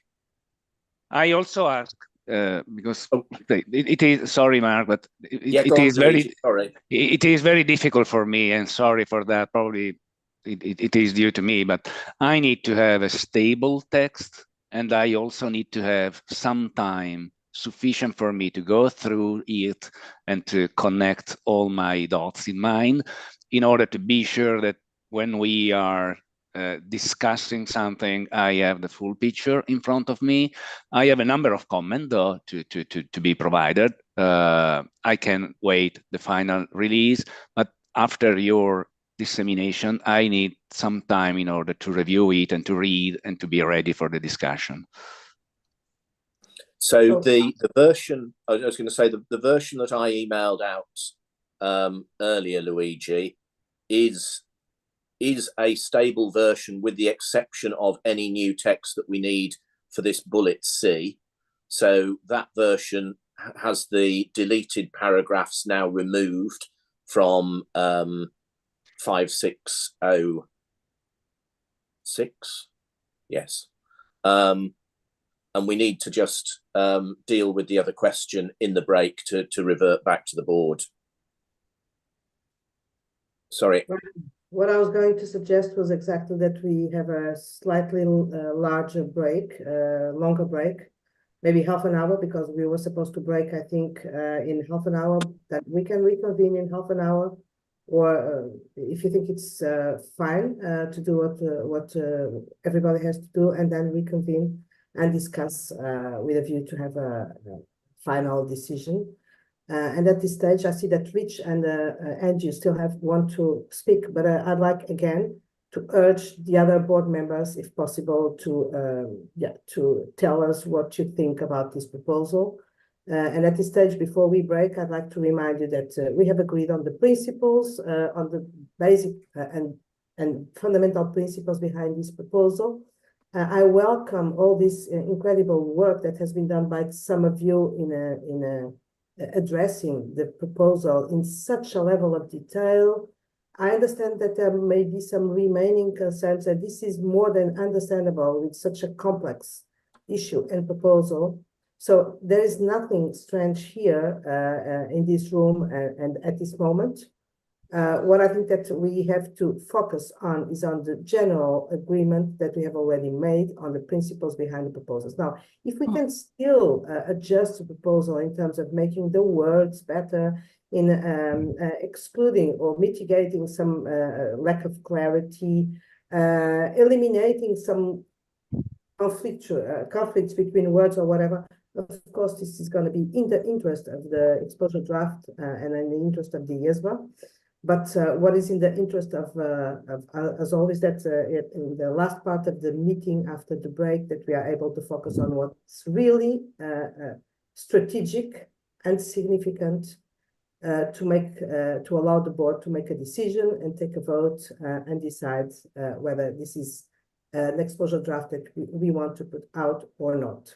Reminding, of course, and again, that this is the result of a discussion of 1 year and a half, or more or less, and that we should not be, even if I, again, welcome all this impressive work of analysis of the text and everything, also the work from the task force in trying to accommodate it on the fly as we are doing. But I don't see anything here that could make us or prevent us from having a significant and meaningful agreement or understanding about what this proposal as a proposal means and where we are with respect to this proposal. So I'd like, please, to urge the other board members who haven't spoken until now to at least share your views, because otherwise we will be here in a situation where it is not very clear what the board approach is. Now, before we break, Rich, please. I was just going to ask that when we come back from the break, could we go through comments on 5700? That's all I was asking for. Thank you. I'm sure we will. Andy, please. Thank you. I'm looking forward to the 5407 that represented one of my most significant concerns. I am concerned that just putting C in with all the other pieces, I'm going to try, but I'm not concerned I'm concerned that's not going to do it. I'll do my best.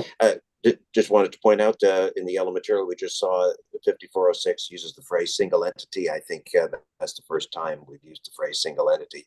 I mean, I understand we're settled on group and components and so forth, but I think that's a tortured term. I don't think it's correct. Thank you very much, Andy. Laurie, please. Yeah, just the 5700 comment, as Rich mentioned, I think it's important. We haven't spent a lot of time on that language, and it sort of came out this week without a lot of changes. So I think some of us have comments, some of which may be very workable to help that a little bit. Okay, I'll stop there. Thank you, Laurie. Hector. Thank you, Chair. I am comfortable with the direction this is going, and I would like to support the idea of trying to fix the issues that we have identified during the break and come up with a proposal that it's not perfect, because we're not going to get to perfect, but it's something that we can present to the world and have an opportunity to get the comments that we need, those that we are discussing here, and maybe many others that we haven't seen, because we are breaking new ground here, and we need to have time to that, and we need to be prepared, and we shouldn't be embarrassed if we get comments on something that we haven't seen, because it's only been a year and a half, and this is also a moving target. So I would be comfortable with going forward and having the opportunity to get comments and keep the flexibility to adjust and to say, yes, we hear you,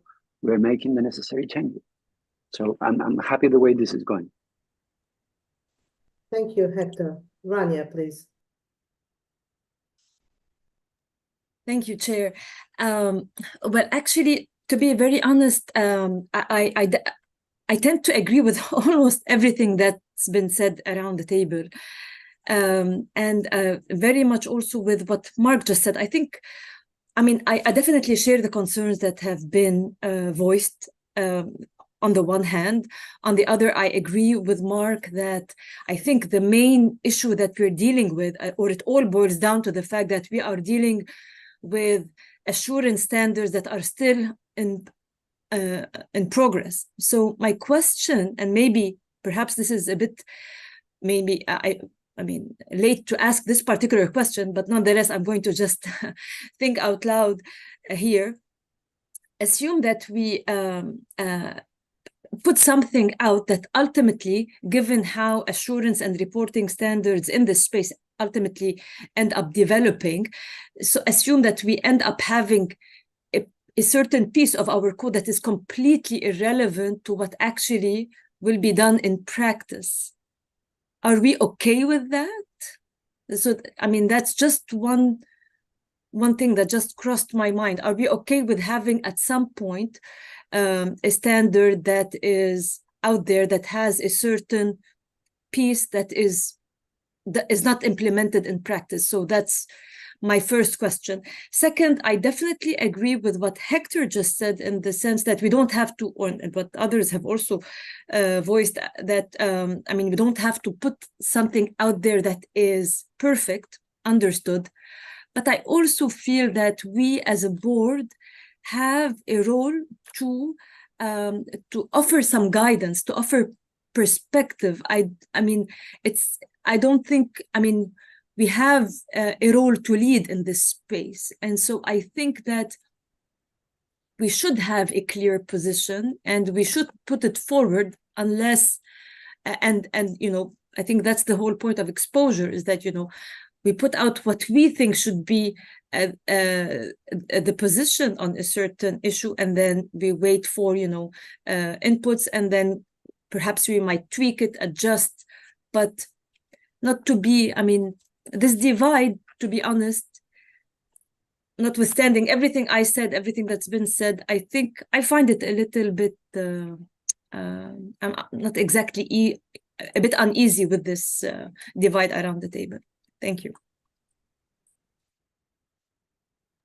Thank you, Rania. I'm not sure that there is a division around the table, but we'll see in a few moments. Luigi, please. Yeah, just to clarify that you're right, Gabriela, that we agree the strategy, the important lines and so on, and I confirm that I agree with them. The point is that I'm pretty concerned how this work is going on, because just now, a few minutes ago, we, at least I, understood correct. I was, before this this meeting, I concluded that, for example, 547.3 was an obscure paragraph, and I was not able to understand it.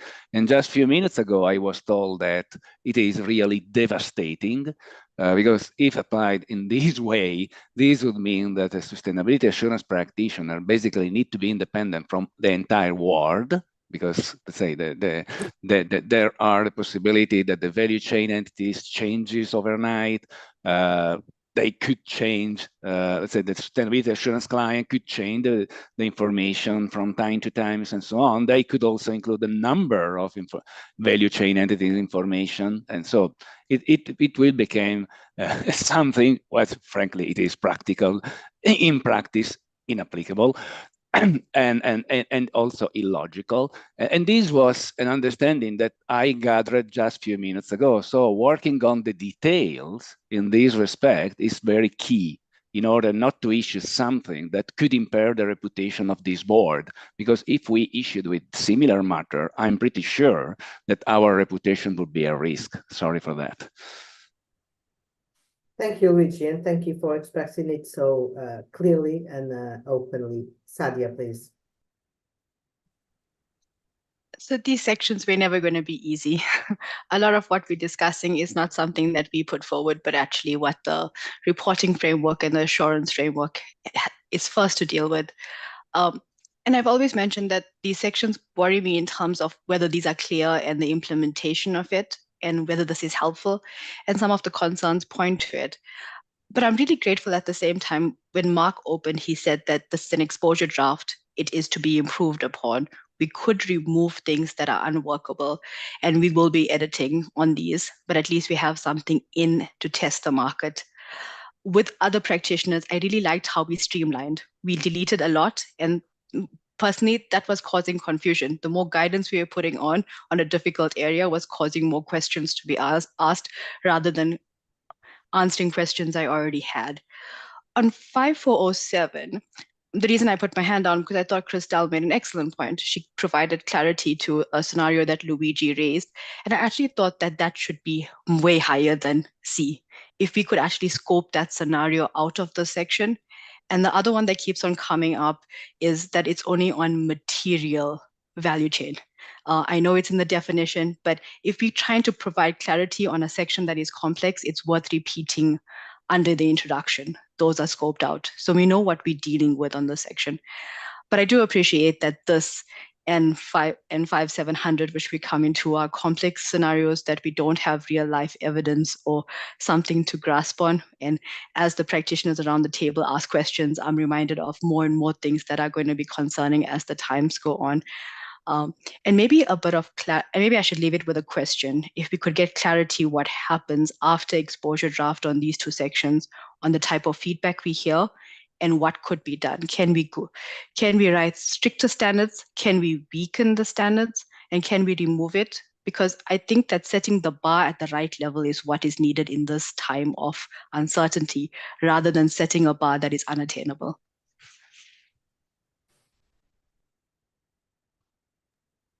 Thank you, Sadia. I don't know exactly the order, but I think it was Christelle. Yes, thank you, Chair. Yeah, I want to say that globally, I think the both work stream have done tremendous work. We are now at the end of the first phase where we need to be proud of what we deliver, but we acknowledge also that we still have a year to work on it. Yeah, more or less.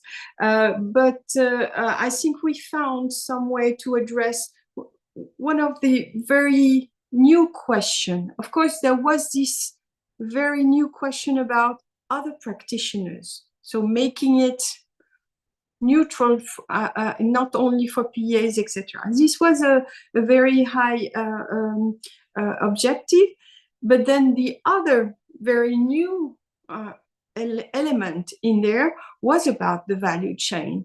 And so, yes, we took a little time to land, but I think in substance, we are there. We see what we, so I'm sure after the break, we will have something that is still flexible enough, like Mark wants to keep it, but also avoiding us to have a flow of criticism or questioning about the value chain interpretation. So we might come back on the work afterwards, after the answers of the EG. But I'm sure we will get it done, and after the break we will get to the point. So thank you very much, Work Stream. Thank you very much, Christelle. Vanya, please. Thank you, Gabriela. And I'd like to echo my perception is that Workstream 1 has been working quite diligently in order to solve all the points that we marked during the meeting last week. I also understand Luigi's worries, and to be quite candid, Mark, I think that a great portion of that could have been avoided if we were to receive the test before instead of at the moment of the meeting. I think that he would have had the opportunity to read it more carefully and be more easy at that. That being said, I'm quite supportive of the proposed test that Workstream 1 is presenting. And I think that we must use common sense right now, as Sadia said. We are discussing a exposure draft and not the final standard or final code to be presented. So we'll have to hear from the public, and that's the most important point. We must have a text that is clear enough to stimulate good comments, so we can work upon them and then have a final test on that. And to make it even worse, we are discussing a standard that is related to other standards that do not yet exist. We do not yet have the standard for assurance. We do not have full standard for reporting, but we are trying to prepare the ground for the code to be fit for purpose in this scenario. So we must use common sense and do our best now and put it out to hear from the stakeholders and then work on it and have a final text in due time. But I'm supportive of what is being proposed right now. Thank you very much, Vanya. Paul, please. Thank you. If anything, just to kind of revalidate the points being made by other members, and if anything, just to kind of be very conscious that this is about an exposure draft. The consultation process is about us taking a step to broaden thinking well beyond the perspectives of the board.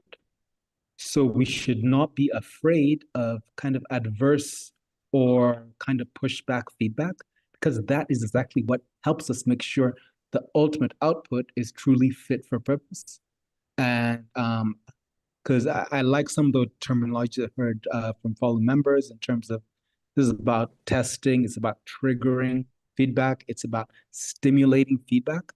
So we need to be kind of conscious not to be to put out content that will, if anything, give the broadest spectrum of pushback so that the next steps are as well informed as possible.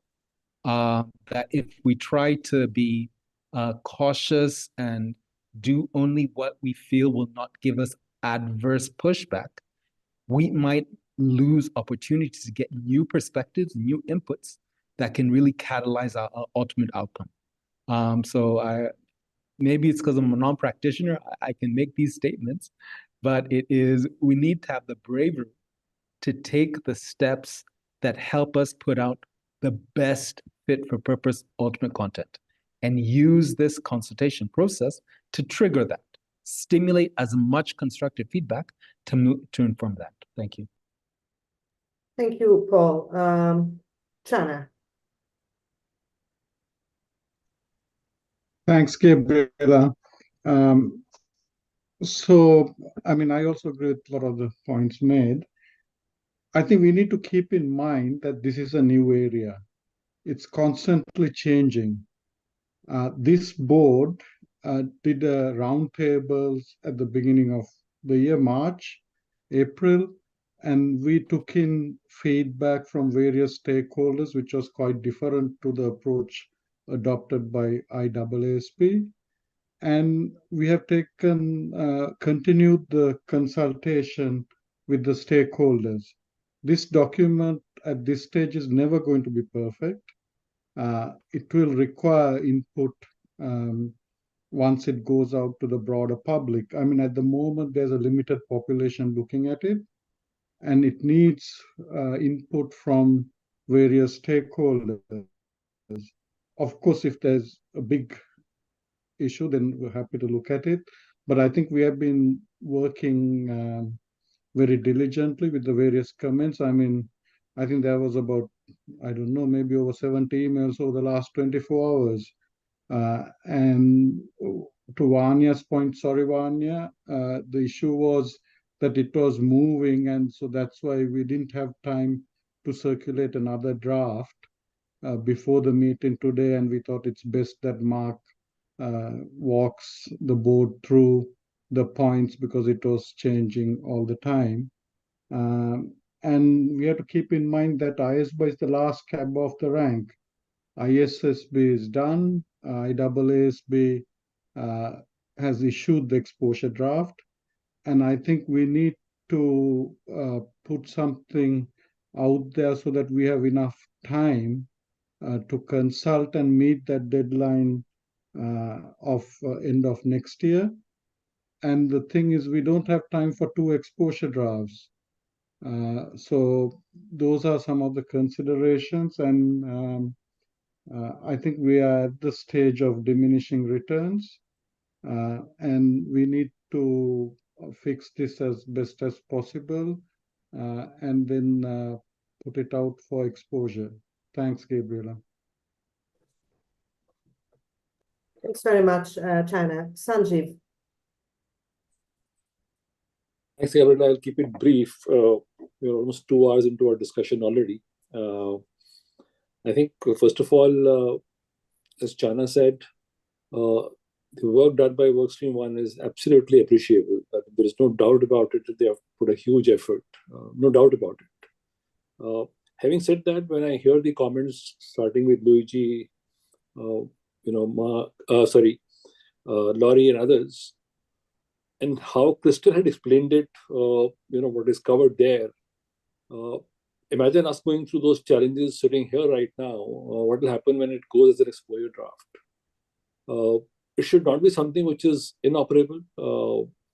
Nothing can be fit and perfect, I can understand.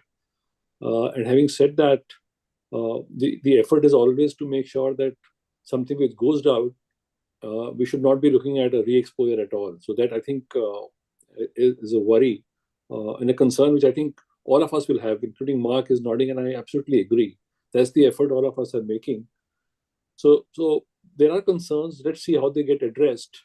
But yes, we're looking at a deadline. We're looking at probably working backward with the clock ticking away. And we probably are last in that series of people coming out with what we need to do. So let's see how it goes. That's all I need to say right now. Thank you. Thank you, Sanjeev. Yao Shu. Thank you, the chair. And I agree that most of the points that the members just said, and just like the value chain, and I think the sustainability, the issues are very, very complex, and the environment is changing and the concern is changing. So maybe we can't have the perfect option, but I think we should have the flexible option, and we can get the inputs or the responses from the public. So my point is we should move forward. Thank you. Thank you very much, Yao Shu. Sanjeev, do you still want to speak, or it's just your hand? Felicia's hand is up, Gabriela. Okay. Sorry. Yeah. Sorry. Oh, I couldn't see it. Sorry, Felicia. Felicia. Thank you, Ken. Thank you, Chair. Without belaboring the point, I think the other colleagues have mentioned it. Like it has always been mentioned that the perfect can be the enemy of the good. I really appreciate the discussions that are happening. Luigi's concerns are very valid. But whenever the Workstream 1 interjects, they bring very good conversations, and I think they put forward some explanations that make a lot of sense. That said, in the last 2 years, I've seen that even when we are doing some drafting of the new standards, we also tend to look at even the existing code, and there are some small configuration amendments that happen. So I think the code is also not static, it changes over time. There could be changes that will happen in the future, and therefore, I fully support that we need to do an exposure draft. It's not a final standard, and therefore, I think the direction that the board is taking is quite legit. I just had maybe a question for clarification. If, say, for instance, today we said there are a few issues that are still pending, is there a flexibility for allowing the work stream to maybe address those issues after this board meeting, and then we approve the ED today, pending those small amendments to be addressed maybe in a couple of days? Is it something that is doable? It's not as procedural. It's not allowed to be done in that maybe for Ken to address. But otherwise, I think I fully support the fact that we need to have this out as an exclusion draft instead of waiting for a future time. Thank you. Thank you, Felicia. Yeah, before I ask Mark or Ken to respond to any questions, let's finish with the interventions. James, please. Thank you. 2 points. No, I think we should endeavor to draw a close at this meeting. We don't have a mechanism for ballot voting, not within our existing or our prospective terms of reference. So I think we utilize our in-person meeting to its fullest today. On the substance, just advice or listening to the conversation and perhaps echoing Sadio, this is an entry point. What I'm hearing is there's concern and confusion when applying the value-added entity requirement in anticipation of a number of potential scenarios, and that creates an anxiety and confusion. To the extent that we have a scenario in mind, at least one, and the conditions or the circumstances of that scenario that we're envisioning, as Sadia said, let's repeat if it's a material area. Let's repeat that it's where you're touching the evidence and have no other relationship, or you have a relationship with that entity, et cetera, et cetera. That precision in the drafting of the scenario of the entry scenario that we can all arrive at, I think will help us get clarity around what that provision may potentially address. And it's not all of the scenarios, but if there is one in mind in which we can all accept and understand, that's the one that should be labeled. The question then to stakeholders is, does that get applied to different scenarios? What might they be? Do we extend that type of provision? And so I'm just encouraging the drafting to not be broad, but be very narrow, and the expansion of the point can happen after exposure. But the precision in the conditions or the circumstances that we can find acceptable in this scenario, I think should feature in the requirement. Again, I think it's an entry point, as we all know, in an evolving space. Thank you. Thank you very much, James. Sungnam, please. Thank you, Gabriela. I can hear both sides. On one hand, I believe that Luigi made a good, valid point, reminding us that the importance of our board's reputation in issuing a draft without what careful consideration. But on the other hand, this endeavor will be entry point. We can do better after hearing from the stakeholders.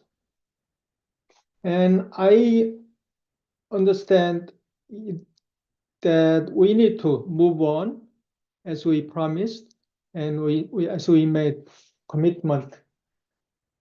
So on a procedural matter, I have a question, because if we take a break and then the workstream 1 just discuss new wording for the third block or third point, and then after we join again, convene again, then we'll discuss section 5700, and there could be other significant issues.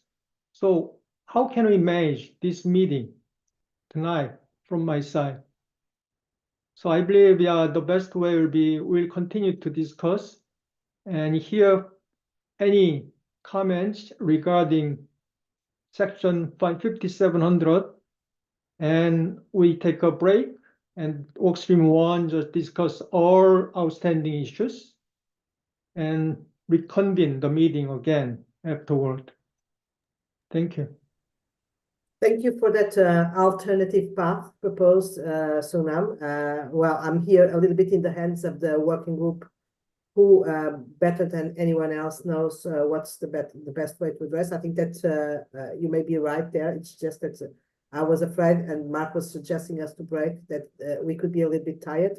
But I understand that you may have a point that we may want to discuss everything after the work stream has reconsidered or considered all the comments. Mark, back to you. So I think there are two issues to deal with. One is the comments on 5700. One is a revised section 5407, where we try to bring out the point that Christelle raised. We have been circulating some wording within the group at the moment. I might suggest that Channa, if you can cast your eye over that in your email, and if you're content with it, we'll ask Ken to circulate it to board members. And then maybe, Gabriella, the way to do this is to have a short break, a comfort break, and then to resume with questions that board members have on 5700. I very strongly support the notion raised by board members that this is a consultation draft. We have a lot to learn, because things are developing and developing at a fast pace. And the whole point is to have an exposure draft that gives us the basis for that engagement, and to learn how to finalise the standard in a way that maximises its effectiveness and its usefulness. And that's what we've sought to do as a work stream. And I think that that is the basis for us to go out and engage. I think to think that an exposure draft has to be perfect sort of presupposes we're not minded to change anything, whereas we are very minded to change as we learn more and get more feedback. So, Mark, I'm sorry, but I did not understand your proposal. So you want to break now? What I was going to say is have a short break, say no more than 10 minutes, yes, to allow people to grab a cup of coffee or something. And then what we'll do is we'll resume with questions on 5700. And then what we'll also do is, subject to Channa being happy with the document that he's got, we will circulate revised wording for 5407 that seeks to address the point that Christelle raised that a number of board members endorsed. Okay, but in that case, I will kindly ask the board members to consider an extension of the meeting. I'm sorry, I know that it's Friday and that for some of you it's very late, but I think that we have to, this is the final stretch. So I would kindly ask you to consider the possibility of having to extend the meeting for 45 minutes or 1 hour or something like that. I hope that we don't need it, but well, and special apologies to Channa and Jeff, who are for whom it's very late, and Sonam, but I'd kindly ask for your understanding, so that we can still stick on the ambition of having this finished and approved today. So I'll take your advice and suggestion and guidance, Mark, and we will break for I'll say 13 minutes, so that we come back at 15 past the hour. No, sorry, again, I'm wrong. Well, let's break for 10 minutes. But before we break, let me just so that during the break we can reconsider everything. Try to wrap up a little bit where we are after having heard from everybody, I think, around the table. I think that we all agree on the principles, so there is nothing strategic on the options that we have made that has to be reconsidered. We all agree that as much as possible we should get ready with this exposure draft by today.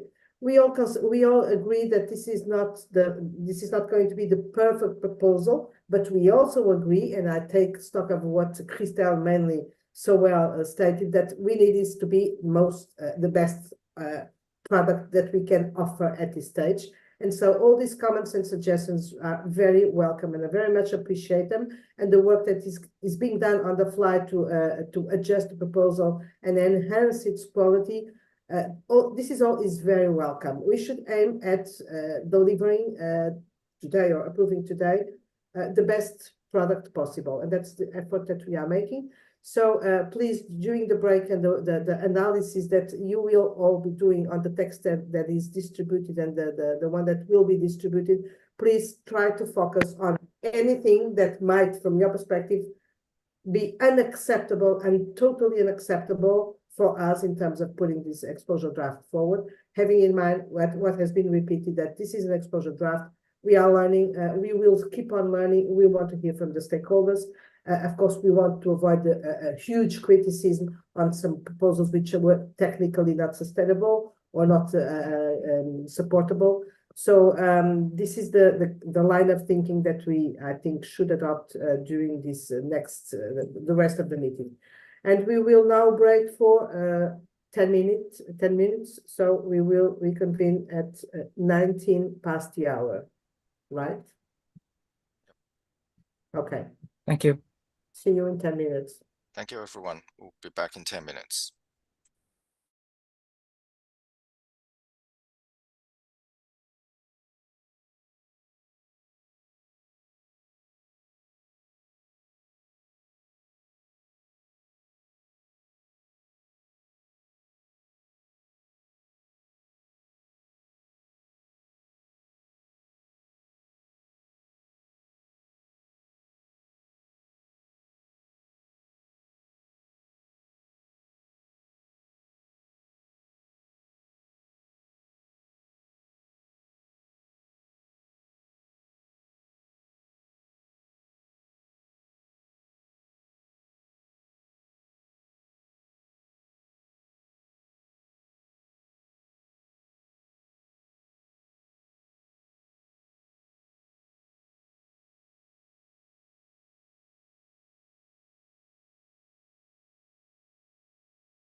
Hi.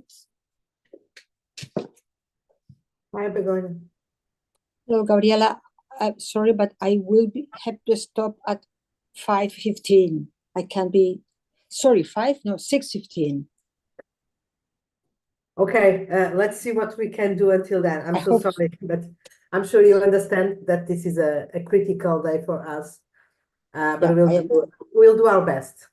Okay. I understand it, but I have a doctoral appointment at 6:30 and I Of have to course. rush. Yeah, I of cannot course. change that. So let's start then. It's 9 past the hour, 19 past the hour, and let's restart. And I'm gonna give you the floor.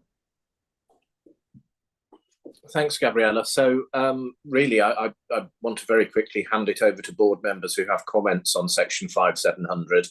I only want really to say from the work streams perspective, again, the purpose of developing 5700 was very much to support a consultation and engagement with stakeholders. We can even ask a very open question about, is it needed and is it a proportionate way to achieve the objectives that we want? But again, if we don't have text in the exposure draft, we can't later bring it in and without a re-exposure. So it's very much done for that. And I think also now that we've sent round the text that we'll also discuss later about the revised 5706, it shows the importance of having this section as a basis for engagement. So those are really the points I want to make. Sylvia, I know you're about to share the screen, but do you want to add anything that I have forgotten there? Regarding 5700? 5700. No, I think, Mark, you covered all the changes we have proposed since the Wednesday version. Yeah. So in that case, I'm happy to hand over to board members, Gabriella, who might have questions or comments. Okay, thank you, Mark. And I see that there are already some. I think that Sungnam has his hand up, but I believe that he forgot to put it down. Right, Sungnam? Okay, Rich, please. Thank you. And my first request relates to an understandability issue, because I maybe it's just me, but I'm not clear. The application material in 5700, is this the application material that a sustainability assurance practitioner who is doing work at the value chain should consider as to their relationship, their independence from the value chain entity?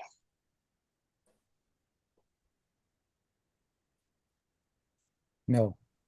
It's not. What does it represent then? What it is, Rich, is Mark, if that's okay, I'm happy to explain it, but you can. Yeah, sorry, I'm just having a problem here. Yeah. What section 5700 is addressing is the interest, relationships, or circumstances. In fact, it says so all circumstances in the title, Sylvia, between the firm and the value chain entities. And that's only when the firm is using, as paragraph 2 says, is using the work of a sustainability assurance practitioner at the value chain entity. The reason is because the firm is using the work of that practitioner and therefore has to evaluate that work. So it is about the relationships that the firm might have with the value chain entity. It's not with respect to the sustainability assurance practitioner. So you're saying that the firm has to be independent in accordance with these sections of the value chain entity, even though they're not engaged by the value chain entity, their client does not have any financial interest in the value chain entity, and they're getting an opinion or a report or some kind of sort of confirmation under 5407, and they have no ability to dig into the work papers because they have no DSR. Why would we expect there needs to be an assessment of independence by the value chain or by the firm's SAP on the value chain? You're going to have, they have no ability all they can do is take the sustainability information provided by the value chain entity and the opinion of the sustainability assurance provider at the value chain and use whatever's in those materials to incorporate in or include in what they need to do at the group. They're not able to do additional procedures, thus they can't be influenced by or can't influence things at the value chain. I'm struggling with, we use having something audited by another party as a safeguard throughout the code. We obviously don't require this when we get SOC reports from other entities. I just don't understand the practicality.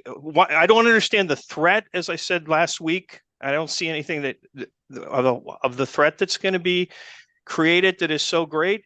And I think this is just going to lead to massive numbers of scope limitations and disclaimers for something that is not really a threat to the conceptual framework. And that is not in the public interest. Rich, if I may respond, and Mark, feel free to come in as well. We're not dealing with a SOC type report here. This is not a situation of divided responsibility. The reporting firm is taking full responsibility for the information that is included in the sustainability information that is subject to assurance. So that is what the work is driven by the assurance standard. This is not for the code to say whether the firm has to review the work or not. The firm has, well, according to ISA 5000, the firm has to review that work and be satisfied that it can go ahead and use that work if the work has been done at the public But there's nothing to review. It doesn't have DSR. All it can do is take the published information and the opinion thereon and add that into their own things. And I'm struggling with what we're saying here, because what you're creating, first of all, there's no way an SAP can know who all the value chain entities might be before they accept an engagement. And even once they've accepted it, they can change during the course of the engagement. So it's an impossibility to achieve. And I don't see where we've considered whether this is a real threat under the conceptual framework. They have no ability to be influenced by whatever relationship, circumstance, or interest they have over there, because they can't alter or change anything that's produced and opined on by an SAP for the value chain entity. So the scenario, Rich, that we were trying to deal with is you may have a situation where you have a very significant reporter in the value chain, and the information that comes from that value chain entity is significant in the context of the entity's reporting. So therefore, what we've done is we've leveraged the conceptual framework, and we have put in that know or reason to believe test to say, is there any link that may compromise your independence? So that's why we're saying that you leverage the conceptual framework and do it that way. Because what happens if you had a scenario where you have something that is fundamental in the value chain reporting, and the provider of assurance to the sustainability assurance client happened to have a material financial interest in it? This would at least ensure that the conceptual framework was applied, any threat to independence was identified, and then it could be appropriately safeguarded. Well, so Mark, I assumed your exact scenario in thinking through this. And my view would be your sustainability assurance opinion on the client would be to make reference that it is in reliance upon the work of another sustainability practitioner as it relates to X, Y, and Z percentages or amounts of the appropriate disclosures and information, not unlike what we do in the opinions on a financial statement audit when the auditor relies on the work of another auditor. Well, that was the situation that we were looking to try and address through here, because based on some of the conversations that we've been having, we were concerned that if we didn't include anything under this section, we would get feedback through the consultation process that says you need something, and we would be unable to put that in. So this is, again, very much done to maximise our flexibility to respond. And I've already suggested in our discussions as the working group, as the work stream, that we can ask a question very specifically about, is this a proportionate and effective way of dealing with a threat, or is it needed? But I think what we're trying to make sure we avoid is that ISSA 5000 doesn't provide any sort of accommodation for shared responsibility, and therefore we took the view that it was important to include something within the consultation process that then gives us the flexibility to move back from that. Well, if nothing else, it's a little hard to understand which entity and why it applies from what's written at the lead in here. But and one of my concerns is that a non-PA may not totally appreciate this when they're looking at it in the ED. I also think there's some places in here where it talks about things like the self-review threat, knows or has reason to believe. Well, if you're the firm, I would expect you to know whether you did something that created a self-review threat. You might not know as it relates to your network, but those are minor wordsmithing things. But I just don't think this is a practical approach. I don't think there are threats that have been identified that are substantive when you cannot do anything other than rely on that work those pieces of paper that are essentially the sustainability assurance information and the opinion thereon, which is in itself going to be a challenge, because in some cases you may not be able to, I just think the more scope limitations and the more disclaimers you have, I fail to see how that's in the public interest. And in this case, I don't see how this is going to lead to anything else. And I also don't see where we have identified a significant threat. Now, I could grant you, we have put safeguards in. And so, I mean, if that's all, if we're comfortable that those safeguards work, the one thing that doesn't address is that there are going to be situations where people have material business relationships. And I don't know that you've addressed that in terms of whether there's a safeguard to address that. Maybe it's having an appropriate reviewer, but I'd ask you to consider that. I'll stop here. Others obviously need to be able to weigh in. Thank you. Okay, thank you very much, Rich. Luigi, please. Yeah, thank you. I'm a bit confused, frankly, about the process we are following here. I went to see the terms of reference of what an exposure draft is. And frankly, it is not a consultation draft. It is not something where we put forward a number of requirements and then we cancel them and we are done. The terms of reference that I have, which is the one that I received when I entered into this board, states that in voting in favor of a release of an exposure draft, a member of the PIAC is confirming that he or she is satisfied that the draft would form an acceptable international pronouncement in the event that no comments were received on exposure. So basically, it is not that. It is not this way. This is a consultation paper, not an exposure draft. And frankly, I do not agree that we change the due process in this way. I don't think it is feasible.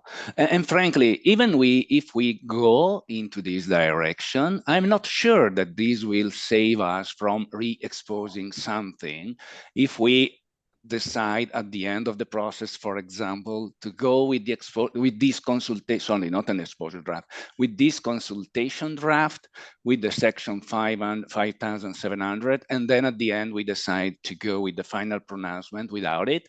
Frankly, I think that going on reading the terms of reference, I think that this is a substantial change, and therefore we should be in a position to re-expose if we would like to apply correctly the due process. So I'm pretty worried about that, because at the end we would vote something that we are pretty sure that at the end should bring us to re-expose, and therefore we are introducing here something we would like to avoid. I would like next year to be in a position to vote the final pronouncement, but in this direction, I don't think it will be feasible, or at least we have a very big risk that this will not be the case. Okay, thank you, Luigi, but I'm sorry, but we are not yet there. We are not discussing the voting about the final proposal. No, but I say that this is not an exposure draft. This is a consultation, which is not in the due process. So I do not understand what we are voting tonight. I'm sorry, but I don't agree with you. This is an exposure draft, and what we are doing, we are not changing the due process, Luigi. What we are doing is stating and assuming that what we are exposing can be subject to some changes and adjustments depending on the responses that we will have. And what will for sure happen if we don't, well, I'm going to stop here. So yeah, we are not, we understand that there are disagreements with what's here, and we are trying to deal with them, and that's fine, that's right. But we are not speaking about changing the due process or forcing whatever might be. Laurie, please. Sorry, can I comment on 5,700? Yes. Sorry, I would be very brief. I'm not in agreement with this section because simply if we are, if a sustainability assurance provider is relying on the other on the work assurance work of another practitioner, and this other practitioner is independent, I don't see any reason why we need to look through and go into the value chain entities, relationships, and so on, because there are no issues at all with this, simply because the assurance service provider is using the work of another one. And so this is per se a valuable safeguard on all these type of risk and so on. Then the second comment is that here the task force is using the concept of known reason to believe. The point is that they are using a reverse concept of known reason to believe. The reason to believe, as intended by the code, is the method to identify relationship that might bring with them a threat to independence. Here we are saying that the known reason to believe is used to identify a relationship, not relationship with specific threat attached. So I asked the task force to review. Well, I'm not in agreement with this section, but assuming that they will go on, I asked them to review the known reason to believe and to put it in the right way, because elsewhere I suspect that this will be the source of major comment letters. Thank you. Thank you, Luigi. Mark, I suppose that you prefer to collect a number of comments and then react, but if you want to come in, just let me know. Yeah, yes, please. I think we can collect more comments and react after that. Okay, wonderful. Sungnam, please. Here, yeah, my question is about the location of this new section 5,700. If this section relates to the relationship or interest between the firm and value chain entity, my question is, why don't we move this section up just at the bottom of the paragraph R 5407.3? So I have a hard time to understand why we need to have a separate new section at the very end of the whole part 5. Thank you. Thank you, Sonam. Angie, please. Thank you, Chair. Yeah, I have concerns that I've expressed about the 5700, and I don't understand. Maybe I'll sign on to Rich's comments about it. I don't understand the threats that are being addressed, especially, and perhaps this follows somewhat to what Sonam was saying about the 5407 section that we have, and the possible adjustments that were made over the break.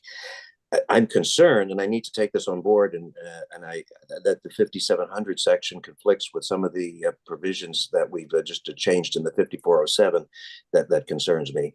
I do want to make sure that I heard, as Rich said, about the value chain, and the threats to the value chain is that the relationship between the practitioner and the value chain and it's the reporting entity can change in the flesh in the stroke of a pen as contracts are entered into or exercised.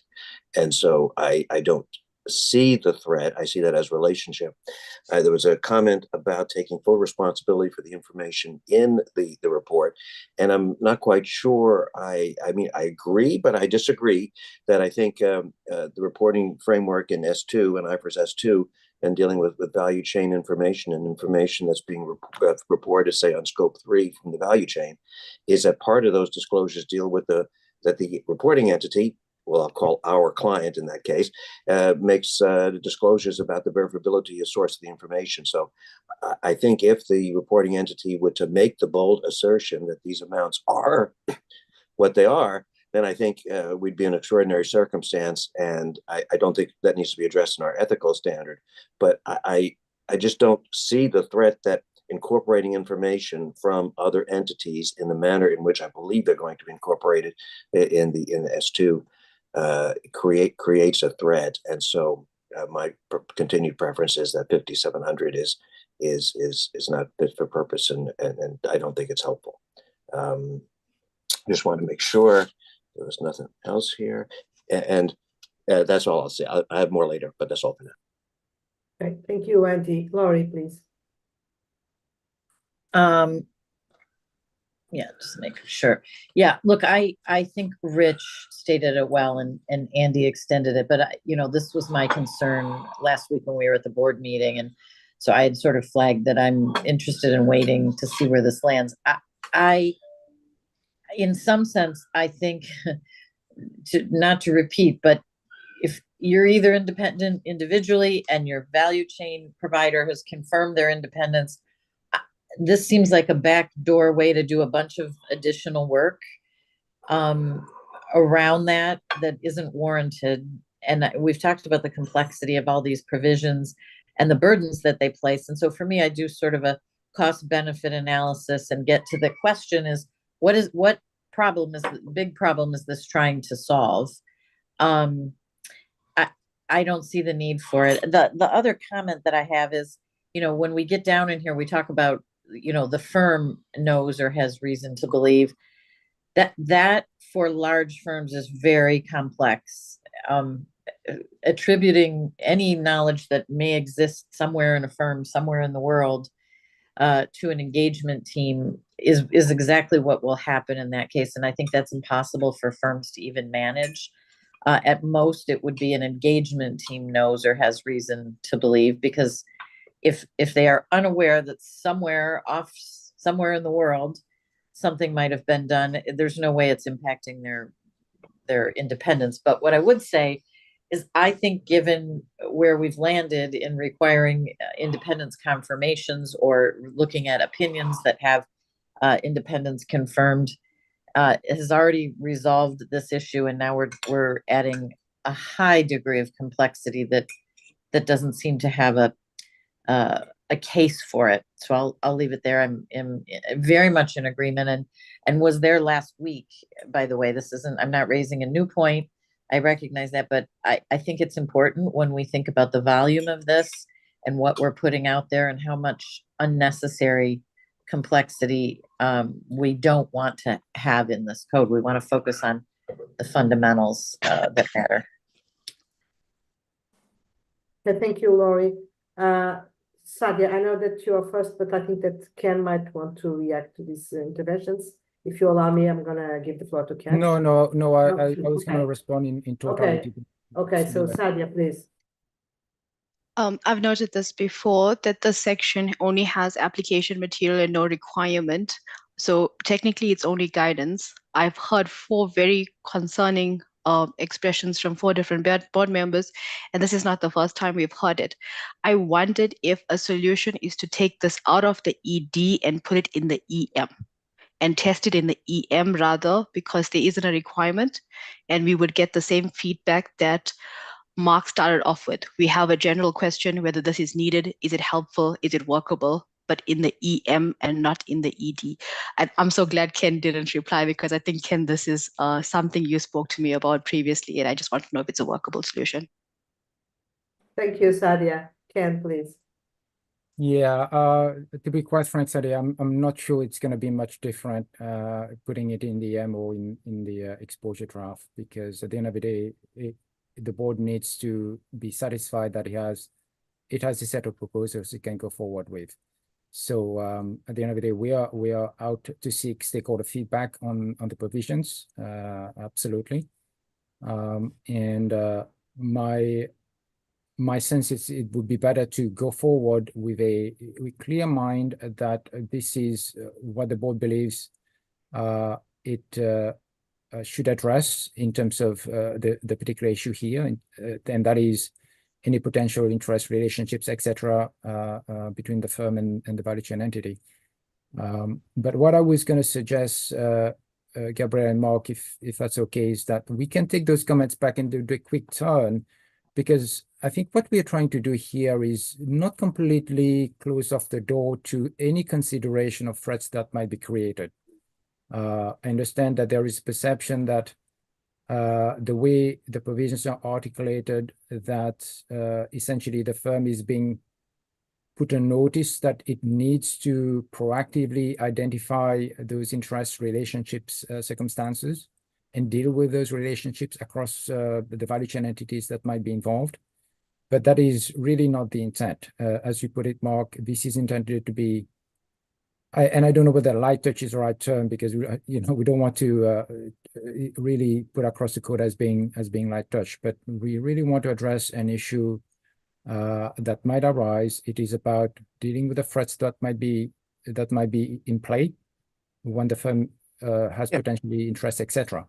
So there's a way to maybe address those comments, and maybe what we need is just an overarching piece of, just an overarching provision that really puts into play the reason to believe principle, but in a way that doesn't make it appear that the firm is or will need to proactively identify those threats. And I heard Laurie again, is the firm going to have to kick into play its entirety, its entire system of monitoring, independence, etc., in order to be able to meet the expectations under this section, and that is not the intent.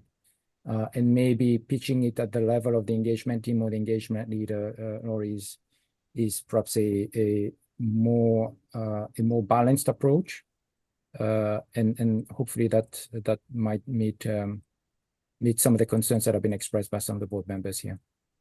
I think that's certainly a question that we're open to asking, Ken. But I think really to just sort of come back on the feedback from board members, this is an exposure draft which is quite unique, because it's an exposure draft that responds to ethical and independence issues where a reporting framework is yet to operate and the assurance framework is yet to be finalised. So it is obviously more flexible and more variable than some of the things that the board has previously seen. But that is a virtue of where we are. This was intended very much as, I suppose the word I would use is a backstop. And that is why it's there, crafted in application material and not in requirements. But it's an important thing to flag, because we believe that it would come up as feedback, and that's why our approach has been to leverage the conceptual framework and also reflect the fact that where ISSA 5000 is where there is responsibility for information, ISSA 5000 is not predicated on shared responsibility. So this is intended to address a possibility that there is a threat that undermines trust in the information that's being reported and its assurance. I think, we're not setting a work requirement in here. We're trying to look at independence considerations, and it's based on what you know or have reason to believe. And that's a consequence of what companies are being asked to report, and ultimately what assurance providers are being asked to assure. So, I think that personally, I think that you go into this with eyes wide open, saying there is a threat, but we want to ask our stakeholders, is this a threat that we need to address through the code, or is it something that actually people are comfortable is not a scenario that is going to arise, or one that is going to undermine the public interest in any way? But I strongly believe it is in the public interest to ask the question, and at least then elicit feedback on that basis. Thank you, Mark. Laurie, please. Yeah, look, so part of the issue is when I read this is a really long thing. I think, Mark, what I'm hearing from you is this should be in like one paragraph, and it should be limited to what the engagement team knows or has reason to believe. And, you know, they may have come across information. And frankly, I don't disagree if there's some piece of information they're aware of. That's just integrity, right? Like, but the way this is written is, even if it's application material, it's a big, long dialogue of things to be done and thought of. And I think Rich's point is, I mean, in a way, it's a backdoor against 4507. And so that's my concern. If this were shrunk down to one paragraph, which I think is very possible to do, you can capture that concept and applied to the engagement team, because the engagement team is where we're worried about the independence. That might be workable. So I'll pause there. I don't know what anybody else thinks about that, but this looks extremely heavy for, you know, picking up the possibility of something out there. And I get how hard this is, and I get in drafting this, it's difficult, but I think if the answer is we want something in there that picks up the concept to send out for feedback, I think something much more short and crisp could do that effectively for us. Well, one of the things that I mulled over in that respect, Laurie, and I'll answer your question, you know, with something that I have been considering as we've gone through this and as we've worked through it as a work stream, is actually, would it be enough to have section 5700 as just paragraphs 1 and 2 and no application material? Now, I can guarantee you that a lot of people, particularly the non-PAs, will then come back and say, how do we apply this? So we'll be asked to do application material. But, you know, from a sort of what matters, it's the importance of applying the fundamental principles in accordance with the conceptual framework to a threat. And it is by nature of the fact that the reporting framework is you know what it is. So that's, you know, and I do think that sort of when we had an earlier discussion in September's board meeting, I think, you know, there was a pushback from the board about the importance of having more guidance in this respect. But, you know, personally, if the board thinks that there is merit in addressing the existence of a possible threat, then do we just do that with those introduction paragraphs and say no more? But I do think there's a strong risk that non-PAs in particular will say, okay, what does this mean in your world? Okay, thank you, Mark. Begonia, please. Thank you. Well, this is a very interesting discussion indeed, and it seems that there are some different views at the board, which is at the moment that you are now is a bit worrying. But I would say that from the public interest perspective, it's important that the firm is independent and is perceived and by the users, by others, as in the firm is seen as independent from the value chain entity, whose information is material for the reporting entities. So it's not about any value chain. Someone has said that previously, but it's important to insist that we are talking about material information only. And let's keep in mind also that we are talking about value chain entities providing information on financial materiality and impact materiality. Everything is really new. And I think that providing guidance on that is important. And for the code of ethics, it is going to be, well, sort of a new in dealing with these new things is important. So I think that providing guidance, even if you are dealing with something which is relatively unknown, is important. So any threat that you might consider that might appear could be highlighted in the code. That's my personal view on that, in order to help the practitioners, the non-professional practitioners, to do their job in a good manner. Thank you. Thank you very much, Begonia. Well, I think that we don't have anyone else. Mark. No, just thank you for, Begonia. That's helpful, and I think one of the things that we have to bear in mind is that this is a public interest issue, as you rightfully remind us. If we did shorten this section down, as I said, is an option to Laurie, it would lack any sort of guidance over factors to help address any threat that was identified. So, the profession might be happy with that, but actually non-PAs who want to use the code might actually find that quite hard to live with.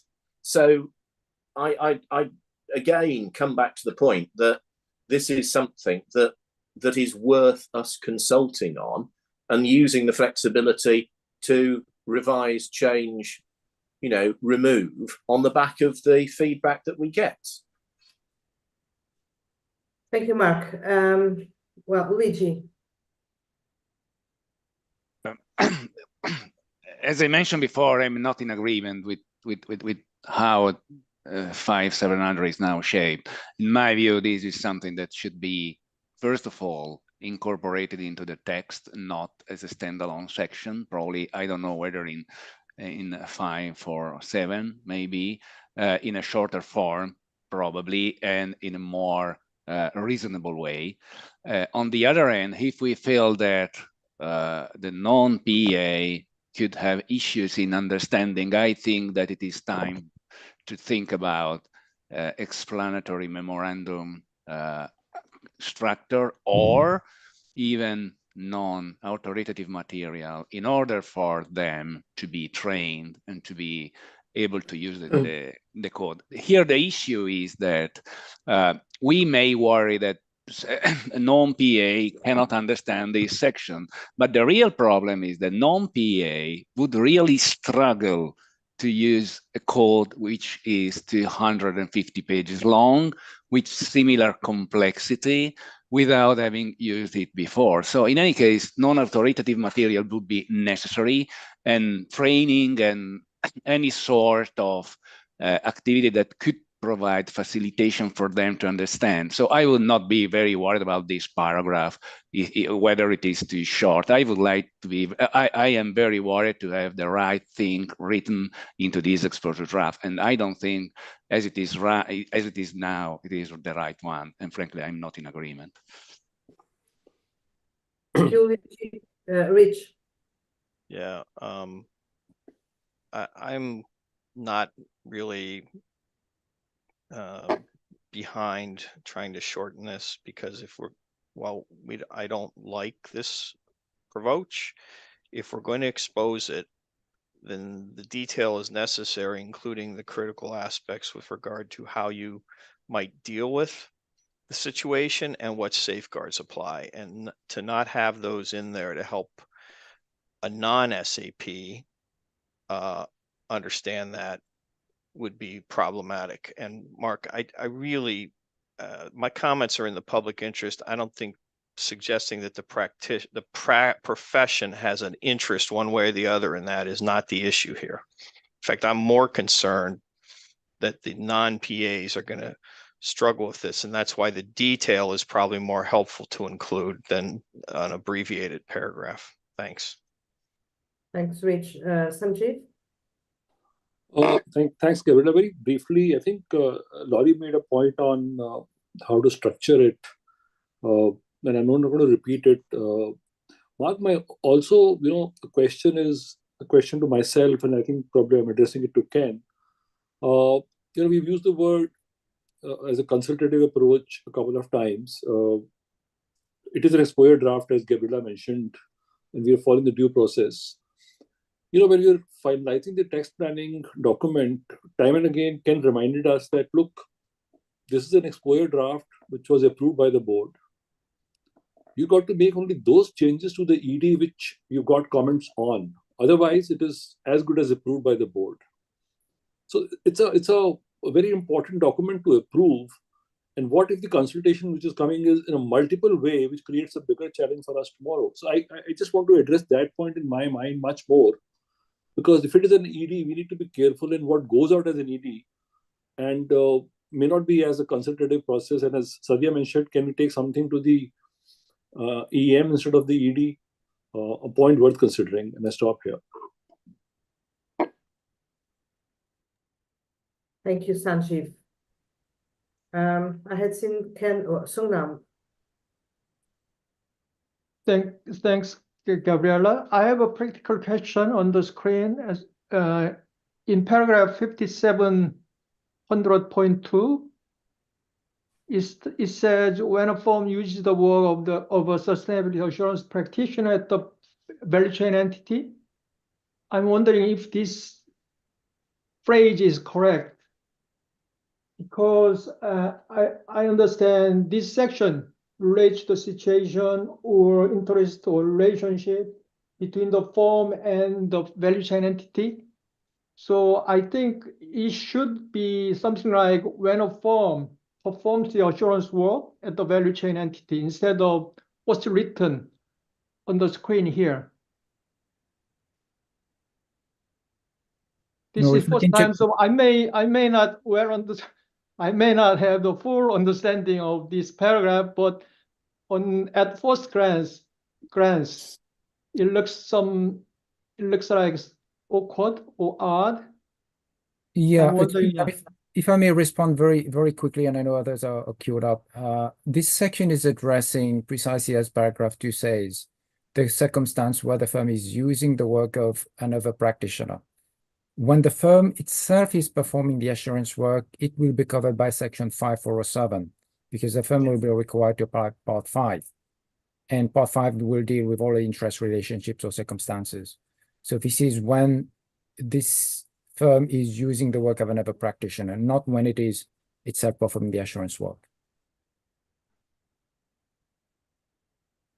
So this section is applied when the firm uses the work of sustainability assurance practitioner who separately performs the work? Correct. Yes. The other practitioner is in effect separately performing the work. Yes. I mean, if you wanted to add separately, I don't know if it adds anything, but if it then my question is, I'm wondering why we need this whole application material. Yeah, no, so what I have in mind to suggest something to workstream. Yeah, I have in mind to suggest something to workstream 1, which potentially could be rolled into 5407, but and that would be responsive to 1 or 2 other comments from some board members, but maybe I think Ken, we need to remember that the board, it was a recommendation that came out of the board discussion at the September board meeting that this be a separate section. Yeah, I think the geography is not so much the issue here as to what the provisions should be saying. So it can sit in a separate section, or it can sit within another section, but the important thing is really to agree what the provisions should be about. I think you can, Andy, please. No, thank you. Yeah, I share Signam's perplexion about that, and that's part of my concern. Is that I think 5700, which as I've expressed, I would prefer not to be there. I think has conflicts with the new 5407, and I mean, I think and I just want to say, I think I'm consistent with my earlier comments that what I was hoping we would get is a framework that would address most of the situations and not necessarily be a complete of all possible issues or all issues that might eventually could be added on to our framework. And I don't know how much longer we have to discuss this. I just want to make sure to follow up with what Luigi said earlier is I understand this is an ED, but it is a representation of me as part of the board that it is fit for purpose. And I do only have the public interest in mind and not the profession's interest.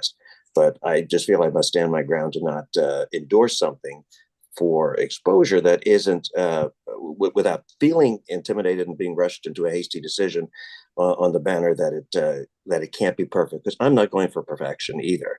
The issues that I'm raising and others raising are not under the banner of perfection, and it's not that it's just an exposure draft and we can change it later. I'm concerned that if I endorse an ED, that if there weren't, and this is what I expressed in prior standards, that if it came back with the public saying, perfect, that I would be intellectually honest of me to have an issue with it then. So, I mean, I do appreciate the civility of today's discussion. But I am very concerned on the subject that 5700 is just is not fit for purpose and moving things forward. Thank you. Thank you. Thank you, Andy. Mark, any reaction from you, or should we make? I don't think I really have anything else to add, Gabriella, other than, of course, my reference to the importance of the application material was just, it was not from a profession perspective. It's just that the material in the application matter is second nature to the profession. They know and understand some of the concepts that have been drawn across into this. So it's not that it's reflecting an interest there or not. It's they will know how to do this. Non-PAs will require more guidance to help them. And that was the basis behind it. So, you know, I don't really have anything to add to it. It's just I still believe, and the work stream believes strongly that this is an appropriate basis for us to go out and elicit feedback. Thank you, Mark. Laurie, I had seen your hand, but you gave up. Okay. Chana? So this is a question probably for Ken. Like, could we go out with 5700 with two options, the a short version and a long version, and ask a question from stakeholders?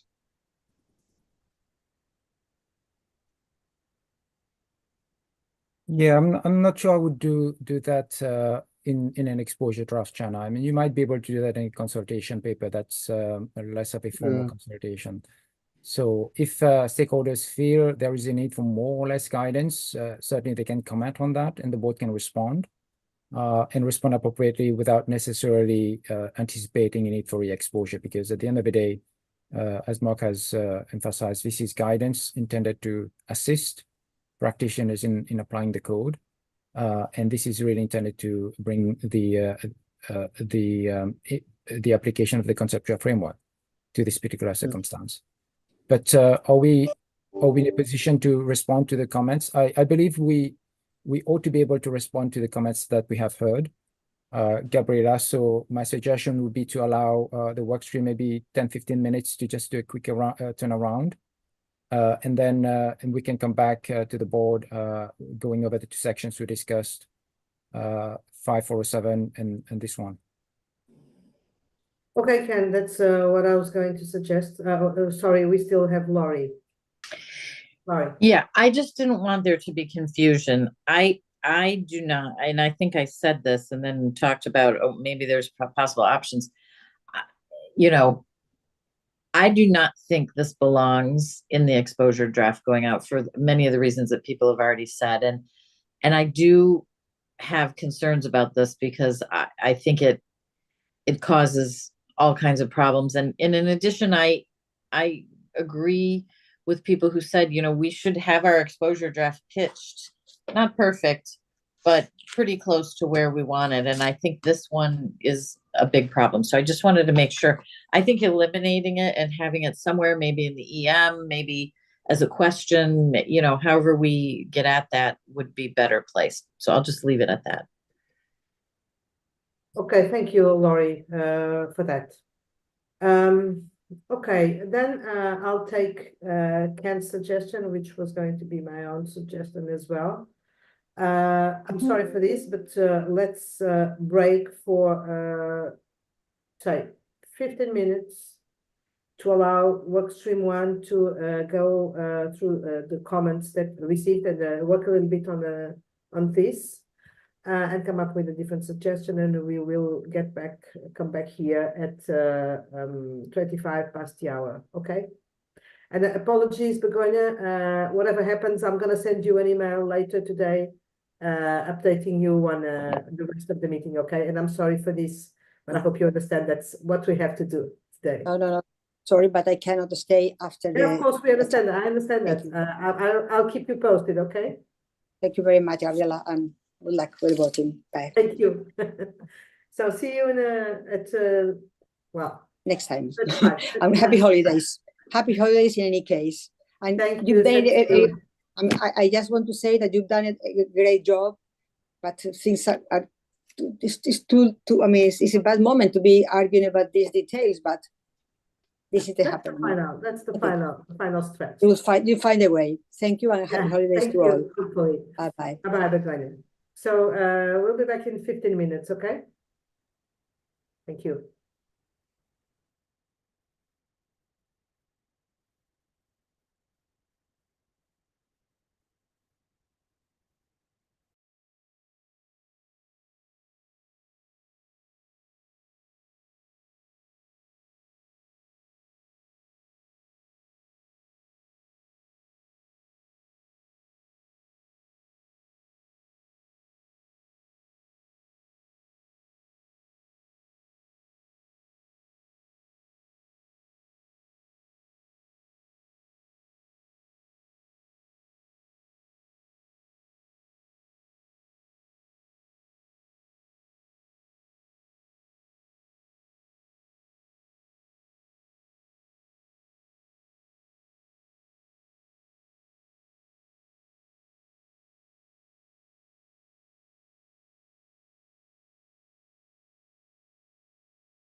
Okay, welcome back. I think that we are still missing a number of board members. Let's wait one more minute to see if we have them all on board.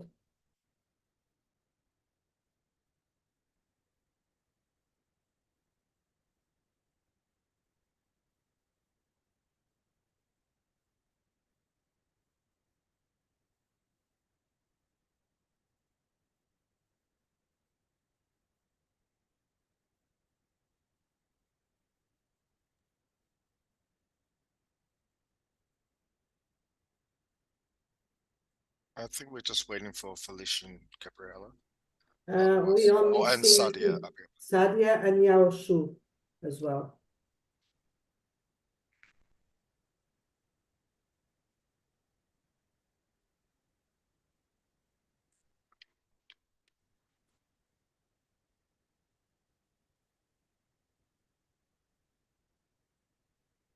Okay, we have Yao Shu.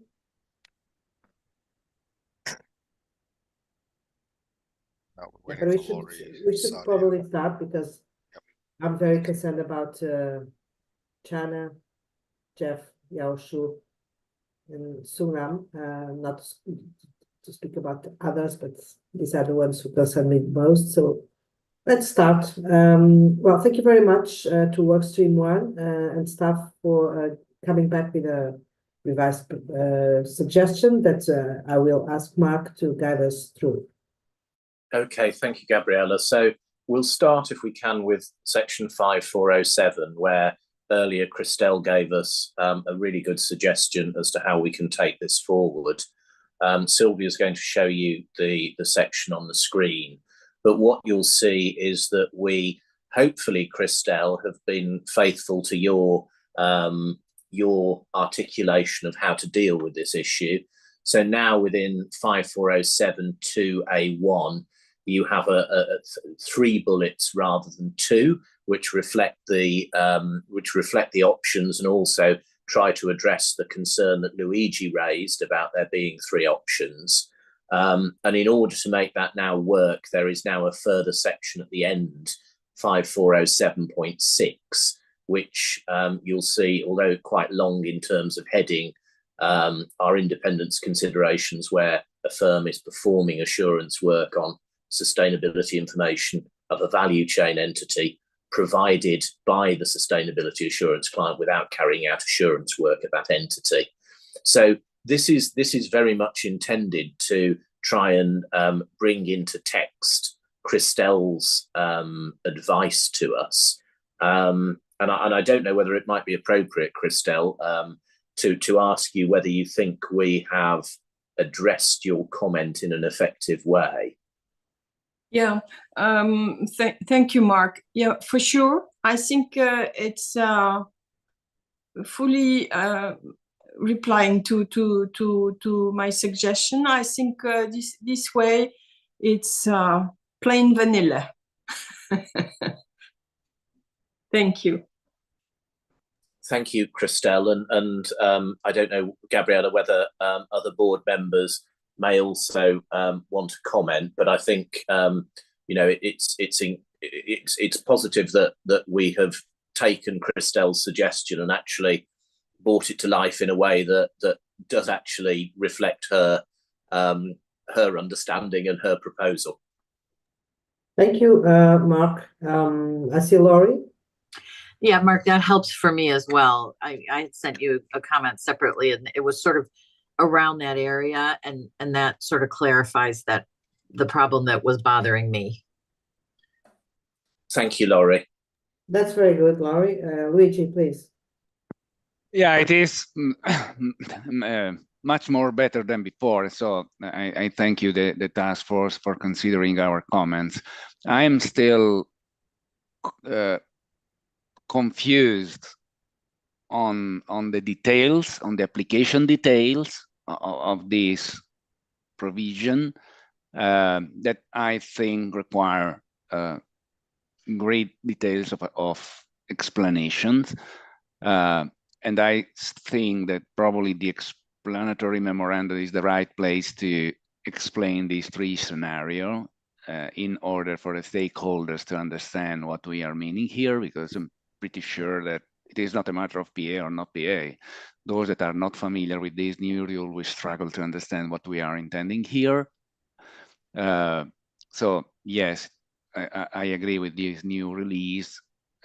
I think then during the activity that we will perform next month, it would be necessary to clarify the details and the operational impact of these rules. Thank you. Thank you, Luigi, and maybe in the new year, as we have a draft for the explanatory memorandum, we can have a conversation about that to make sure that we are able to address that point in a way that would in a way that would meet your concern there. Okay, thank you very much. And the explanatory memorandum can actually be a way of addressing some of the concerns without leaving them out. Angie. Yes, thank you. Yeah, this I think certainly does get to the heart of the major concern that I had, and I think Luigi had. And maybe this would be a place I would say, well, this isn't perfect, but I think the wording is something that would work with consultation or with exposure. But the section also had another new requirement. Have we talked about that? Another new requirement? Don't I see another requirement at the bottom?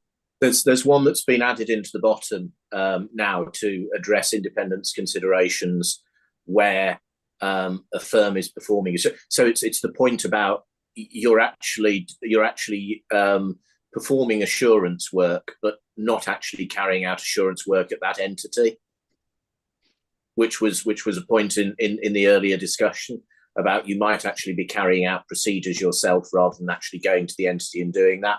And that's just intended to cover that off for the sake of completeness.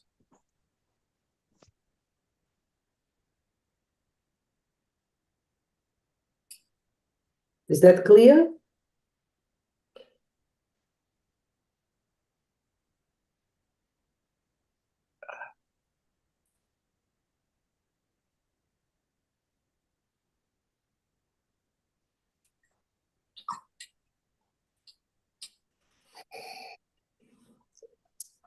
I'm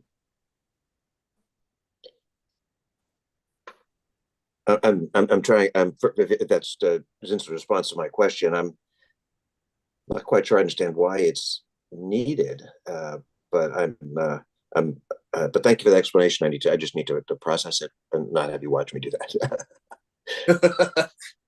Thank you, Andy. Thank you, Andy. Sunam, I had seen your hand, but yes. I don't know if you still want to speak. Yes. Yeah. So yes, thank you, Mark. So the bottom line is, in this case, there is no new or further requirements imposed on the firm and members of the team. Is that correct? We've just taken Christelle's articulation earlier of the third bullet. So now we've got 3 2. And in the discussion earlier, we also said what happens where a firm is performing assurance work without carrying out assurance work at that entity. So this is there for the sake of completeness, but you know, there's no, although it's there as a requirement, it was actually implicit in what was there before. So I don't believe we've added anything in terms of burden. I understand. Thank you. Thank you, Sunam. Thank you, Sunam and Mark. I don't see anyone else wanting to comment, so I think that we can consider it stabilized, even if Andy is still processing what's written there. Sunam, do you want to? Yes, yeah. Small thing, yeah. In terms of the distinction between assurance work and work in this paragraph, after the change, there are certain places just work without assurance, and many places assurance work. So any distinction from the work stream's perspective? No, I'm happy to respond. There is no intended distinction between assurance work and work, because the context is clear that this is speaking about assurance work with respect to the value chain entity. I think for purposes of readability, sometimes it's useful not to repeat assurance work everywhere. in the same paragraph. As long as it's clear to readers that we are referring to the assurance work, that should be sufficient. But certainly we can double check to make sure there's Okay. consistency Yeah. and Okay. equally on issues of formatting, etc. Is that clear? So now? Yeah. Okay. Okay, thank you. Mark? Okay. So then the other section that you've been emailed round is the way in which we propose to revise section 5700 to deal with the board's concerns about it. So in a sense, it does largely follow the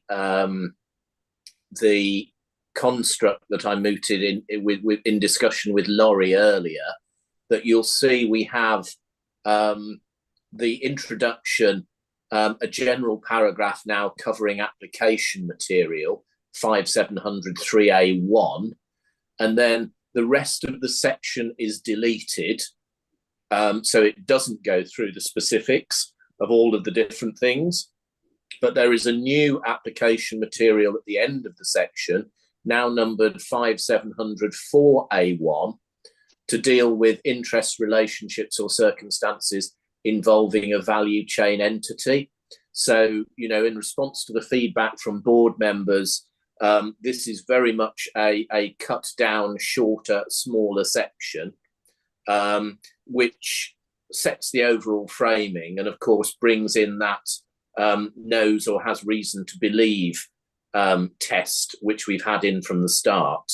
But this is intended to take out all of the other text, which hopefully addresses the concerns raised by members of the board that we are putting too much in this. And I know you raised it sort of a lot, Laurie, and you've got your hand up, so maybe I'll ask you to reflect. I was just going to ask you if you can show the version without what's been removed, because it's short and I think people can read that. And now that you've made that point, I think I saw that. Sylvia, can you accept the track changes and then just show the clean version to the board, please, on screen? And then, because people will actually be able to read it on one screen nearly as effectively 4 paragraphs. So thank you. I see you made the change around the sustainability assurance team knows, and I think that's an important from a practicality standpoint, and that deals with some of the, I think, the volume concern issues as well that Rich raised. At least for me, it does. I don't want to speak for Rich. For me, that works. I mean, I prefer this. I know other people won't necessarily agree, so let me stop and see how others feel. I think, Laurie, it's hopefully it gives us a basis to go out and seek, decent stakeholder feedback on this, and does so in a proportionate way that reflects the board's direction and feedback. But Rich, I can see your hand up as well.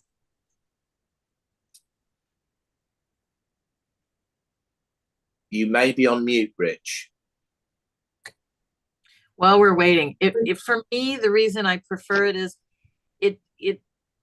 it's hard to argue that you know or have reason to believe you have possession of some kind of information that may impact independence, that and you wouldn't do something about that, right? I like, and to me, it gets there much more crisply. Like, I understand that message when I read this, and that was lost in the previous one with all the detail. Rich. Yeah, I frankly am not okay with this because you have limited it to safeguards, and if you don't expressly state them, then they don't exist under our standard. Rich, you are in effect already within the conceptual framework, so you would have to address the threats. You have to evaluate and address the threats. So already there is guidance on safeguards or actions to take, right? Under the conceptual framework. That would be in 5120, Ken.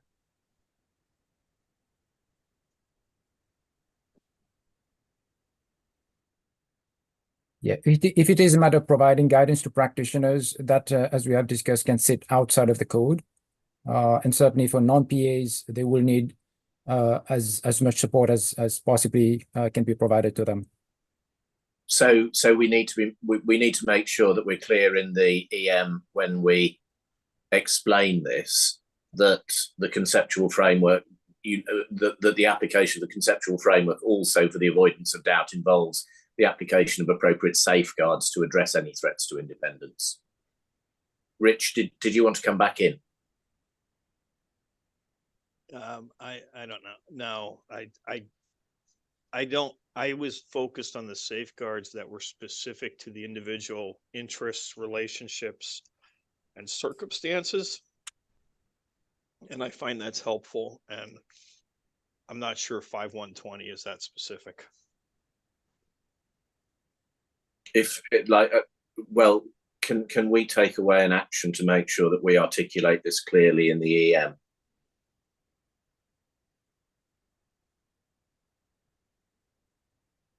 Rainer? Yeah, thank you. So I like thank task force. I think I really like where they blended with this, and I think it raises this to a fairly principles-based level. I think, which I think is good for an exposure draft. So I just wanted to express my support. Thank you. Thank you, Rania. Galen? Yes, thanks, Mark. Just very minor suggestion. So in that last phraseology where you have the word or, wouldn't that work a little bit better between, let's say, interest or relationship? So, sorry, interest Galen, relationship can you point me to where you're circumstance. saying? Yeah, so I'm talking about the last phrasing where shall include that interest, relationship, or circumstance. Oh, I see what you nah, never mind. No, yeah. I think we've I think we've done now. We've taken off the track changes. Yeah, you're okay with that. Yeah, I'm okay with that. Fine. Never mind. Thanks, Galen. Andy? Yeah, no, thanks, Mark and task force. I'm much more comfortable with where we're standing with this, with the shorter version of it, and that takes some of the inconsistency issues I have. But the last remaining, well, I think I'm responding to this language very quickly, and admittedly I raised these points before, but if we're finally addressing them now, then so be it. But this issue of and I appreciate, Mark, that the board may have given you feedback. I'm not sure it came from me, so I'm not being inconsistent on the separate section. But now we have these sections in their format that we can see. And we've got one section, 5407, called Independence Considerations Relating to Assurance Work at or with respect to a value chain entity. And I am responding to this construction of or with respect to. I like that. Then we have the now pared down section, interest, relationships, or circumstances involving value chain entities. I think it still would be clearer if we merge those two sections together. And I don't think it's just a mere drafting or geography situation. I think contextually the construct that I think me, Luigi, and others were fishing around, that maybe Christelle got us to with the paragraphs that you've instructed, I think would be more instructive. And I guess I hear what you or the others say, if they were in one section as opposed to somehow they were two different things. So that's at least my response to what the new pared down section would look like, and maybe better tucked in to the section you spent some time on today. And I take the point, Luigi, and I just appreciating sort of where we are at 2 minutes to midnight or something. Is that something that we can ask a specific question on about whether there is scope to bring the material in 5700 within 5407? And would that be something that was easier to use and easier to apply? So maybe we can ask that specifically. Sadia? I really appreciate everyone's effort on this, and I hate to do this, but I think we effectively wrote a requirement now because we threw in a shall. No, in that's the fine. second last. Yeah, Sylvia is gonna raise this. Yeah, it has to be an all paragraph, so that's fine. We can put that as an all paragraph. We'll make sure we correct that. Thank you. Thank you, Sadia. Sorry, Luigi. Yeah, I think that of course it is better now. At least it is clear that the known reason to believe is applied to the right individuals and at the right level, and it is not in a reverse form. So it is fine. I'm still struggling to understand why we need this here when we are in a situation where the sustainability assurance practitioner is just using the work of another practitioner, and why we need to care about looking through these assurance report we are using and going to the value chain entities and focus on relationship with the sustainability assurance practitioner. Frankly, I think that the right approach would be to rely on this report full stop without the need to consider these interest and relationship. So I'm still, it is better. It is not what I think should be. I appreciate that, Luigi, and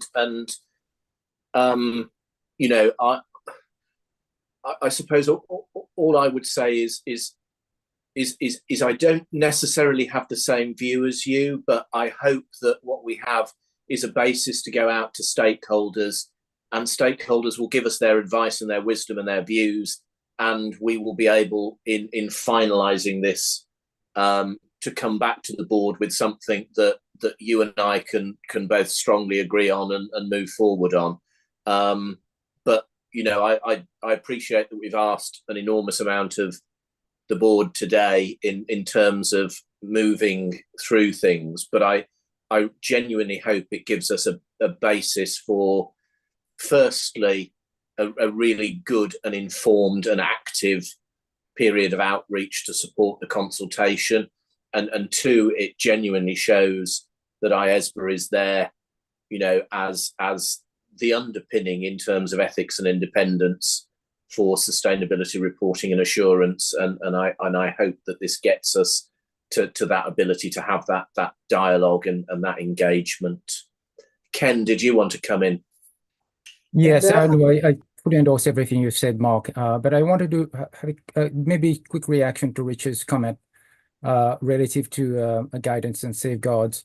Rich, the way this ought to be applied is really depending on whether you have identified an interest, relationship or relevant circumstance. And then you would have to go to the relevant section in the code, because this is about independence. So for example, if there is a financial interest, you would have to be guided by the guidance in section 510 or 5510 in part 5. Same for close business relationships, same for NAS, etc. So I don't believe we need to provide or repeat the guidance on safeguards that already sits in the different sections in the code, because they're already there. But we can also make sure, Ken, that we're asking the question in the EM about whether or not we do need more guidance or anything else, because if we do, then obviously we can provide. Absolutely. Right, but Rich still wants to come in. Yeah, so in prior discussions, when we got around to talking about safeguards which were put in 5700, my recollection was it was a reflection of the fact that this was an unusual circumstance where we were reaching out outside the organization to an entity that wasn't a client of the sustainability assurance practitioner, in which their client had no control, and they were relying on somebody else to do the work. And that's why we use the known and reason to believe. And if you had something, then you evaluate the threats and you take into consideration whether safeguards could apply to reduce those to an acceptable level. If you look at the one that you had in business relationships, for example, there was a safeguard in there in the 5700, but if you go to the business relationship section, that safeguard's not listed in the extant code or in the part 5 piece of it. So we are going to have to address it in the EM, but I think this makes, without the safeguards, it's less workable than it was with them. Thank you. We need to make sure that that is clear in the EM, Rich. And again, as I said to Luigi earlier, as we get that section done, we'll make sure that we have a conversation with you to ensure that that is appropriately highlighted. Thank you. Andy. Yeah, real quickly on the point of merging the two sections, and I certainly don't want to. I do appreciate the abhorrence of having a turnaround on this, but so maybe this is a question for Ken, because I recall other cases where if the board were to now vote to expose this, but would like these 4 paragraphs tucked into 5407, that I think we could direct that to the task force to fill in the paragraph numbers later in 5407. I mean, I don't think I care what paragraph numbers they are. I just think it'd be an improvement for exposure if we had it in one section. And if I'm alone or minority of this, that's just fine. But I guess my question is I appreciate that's a minuscule item to put for a turnaround, and if we could move it on without having a turnaround, then thank you. I understand, Luigi. Sorry, Andy, but I think the challenge here is it's not a simple matter of just slotting those 4 paragraphs in under section 5407. We're going to have to couch the language to provide an appropriate introduction, etc. So that will entail some additional drafting. And at this point in the process, I'm not sure that's going to help advance the document beyond where it is today. Because at the end of the day, we're going out in consultation. And as Mark has suggested, we can very well ask for stakeholders' feedback as to whether they believe it would be clearer from the perspective to have this issue addressed in a separate section, or dealt with together with section 5407, and that's a fair question to ask. So we'll take forward, Ken, a question to include to say, is this needed as a separate section, or could it be better incorporated within 5407? And hopefully, Andy, that will give us a basis to say, if our stakeholders come back and say absolutely this is the thing to do, then in finalizing the standard, we would do that. Yeah, I think we can move paragraphs around, even if they didn't. If we don't add a new requirement, I think we were allowed to do that. So, okay, got it. Thank you. Thanks for responding. Thank you, Andy. Sanjeev. And one brief question: what if there is no response to the question asked in this ED? Then we'll live with wherever the paragraphs are right now. Is that right? Because Sanjeev, I genuinely believe that there will be no question that does not receive. I would like to believe that in this. And if I were a betting man, I would say now to other board members that I think we may get more interest and more engagement over this consultation than perhaps almost anything that IESBA has done before. So I genuinely don't think that there will be that risk, and certainly as a task force and a work stream, we'll be looking to board members, past, present, and future, to be emphasising the importance of responding to this consultation, because it's a new area for us. It's a really important area for us. And it's one that we have to land right. Well, Mark, I appreciate the work done by all of you. Absolutely great work done. Thank you very much. Thank you very much, Sanjeev. Gabriella, I think I'm going to hand over to you now, because I think that's all of the questions dealt with on those 2 sections. Okay, Mark, thank you very much. I appreciate that it's extremely late, too late for many considerations at this time. I think that anyway, I'd like to make 1 or 2 notes about the discussion about what is happening here today before we move to a vote. And what I'd like to note is that this was a very difficult, perhaps, but very useful discussion. The main takeaway is that I will take from this discussion is that we are really able as a board to discuss things openly and to try to get agreements. I know the flexibility of the task force and of the staff in trying to make changes and significant changes on the fly without getting rigid and putting things on a black and white way. I'd like to thank the board members who very thoroughly went through these proposals in detail, made some detailed suggestions, were able to identify some contradictions and some loopholes and a few things that we managed to adjust here during the meeting. I also note that everybody in this meeting had the opportunity to speak. And it would be a pity if it wasn't like that at the moment where we reach the end. It's the start, but it's also the end of the first part, the first step of such an ambitious project journey, and etc.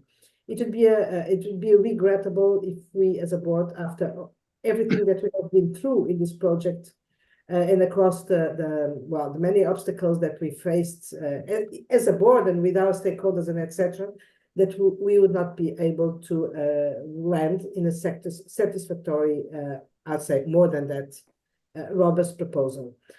Finally, and before I give the floor to Ken to handle the voting session, I'd like to remind you again that this is an exposure draft. This is not the end of the story. We are not voting the final draft. We are voting something to provoke our stakeholders to come with to give us feedback, to come with the suggestions and proposals, etc. So this is the first thing that I'd like everybody to have in mind when voting. The second one is that even if this meeting that we are holding for 4 hours now has been sometimes difficult, very much discussed and etc., we are at the end discussing section 700 in an exposure draft which involves reporting, which involves assurance, which involves an incredible amount of topics and issues. So let's not lose sight of the forests just because we are concerned about the tree, if it's the case. That's what we are going to do now, is to take a vote on this part of the proposal, which is the workstream 1's proposal. And then I don't think that we will have another vote on the whole, but for certainty, maybe we should, so that we can also have in our minds that that's what we are deciding today. We are not deciding exclusively about part 700. We are deciding about an incredible amount of work, an incredible proposal in terms of robustness and difficulty in a very uncertain context. We are deciding upon a framework neutral proposal, and this is to respond to the questions about what is missing in IESBA, etc. Sometimes it's our role to take the lead and not to wait for the others to take the lead. If we have to be a little bit provocative, let's be it. And that's it. I don't want to take more of your time. I could spend a lot of time here with considerations about the lessons learned, even if before we go to the vote, but it's late. And I see that before we vote, there are still 2 board members who want to come in, and these are Luigi and Paul, and then we would stop here if possible, unless someone has something very important to say, and move to the voting session. Luigi, please. No, I'm sorry for that. It is, in my view, pretty important. We went through the most relevant sections and we discussed a lot. So thank you for this opportunity. I had a number of comments on other matters. I will give up them, all of them but one. In the conforming amendments, we made, well, the workstream 1 made a proposal to change paragraph. Sorry, I don't see the number here. Okay, paragraph 400.2, and I think that there is an unintended consequence where and this is pretty important, frankly, because with this amendment, we will trigger a very significant impact on the market. And I suspect it is unintended. Where we say reference to a firm expressing an opinion on the financial statement in an audit engagement also include the context of a review engagement, we are triggering an effect on the disclosure of fee, basically, whereby in section 410.3A3 and 410.23, the term of a firm expressing an audit opinion is specifically used to apply only for audit and not for review engagement, where we speak about disclosure of fee. So I urge the workstream 1 to review this wording and to change it in order not to have this trigger effect. Thank you, Luigi. I don't know if there are any reactions from Mark or Ken. Do you want to take Paul's question first, and then it'll just give me a chance to look and Yes. respond to Okay, Luigi? sure. Paul, please. Thank you so much. I think mine, if anything, was just a clarification that because it's been such a rich and diverse conversation, as we go into this vote, is there some level of assurance that all this kind of multi-layered context will be brought out in the EM so that we're broadening the number of voices that get to come back to us on some of these points? Or as we're voting on this, I just want clarity on what's in the EM as we're approving the content on the exposure draft. Thank you.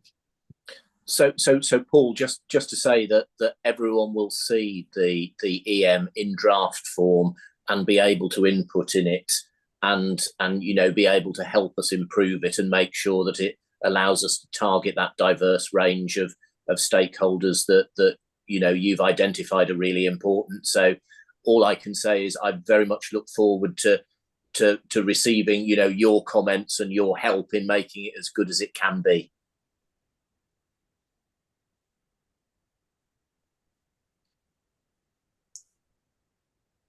Mark, if I may just respond very quickly to Luigi's question. Yeah. I would recommend we take that out, that conforming amendment, just because of what Luigi has signaled as a potential unintended consequence. And the board may consider that point when it comes back post-exposure.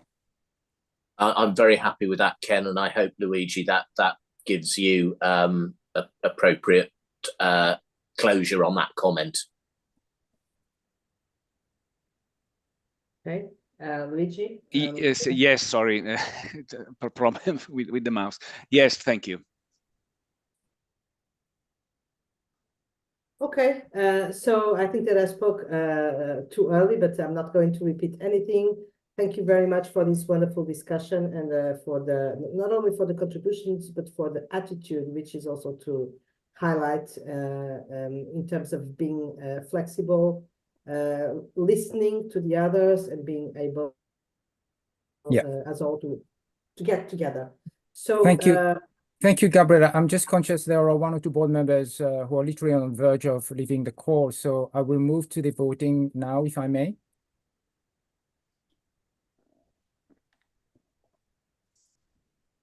Christelle, did you want to come in with a comment? Okay, well, first of all, Christian, if you take your hand down, first of all, I'm going to ask if there is any board member who's abstaining from the vote. Luigi, you're an abstention? Okay, is there, if you could take your hand down, please. Is there any board member who's voting against issuing the exposure draft? And who is voting for issuing the exposure draft?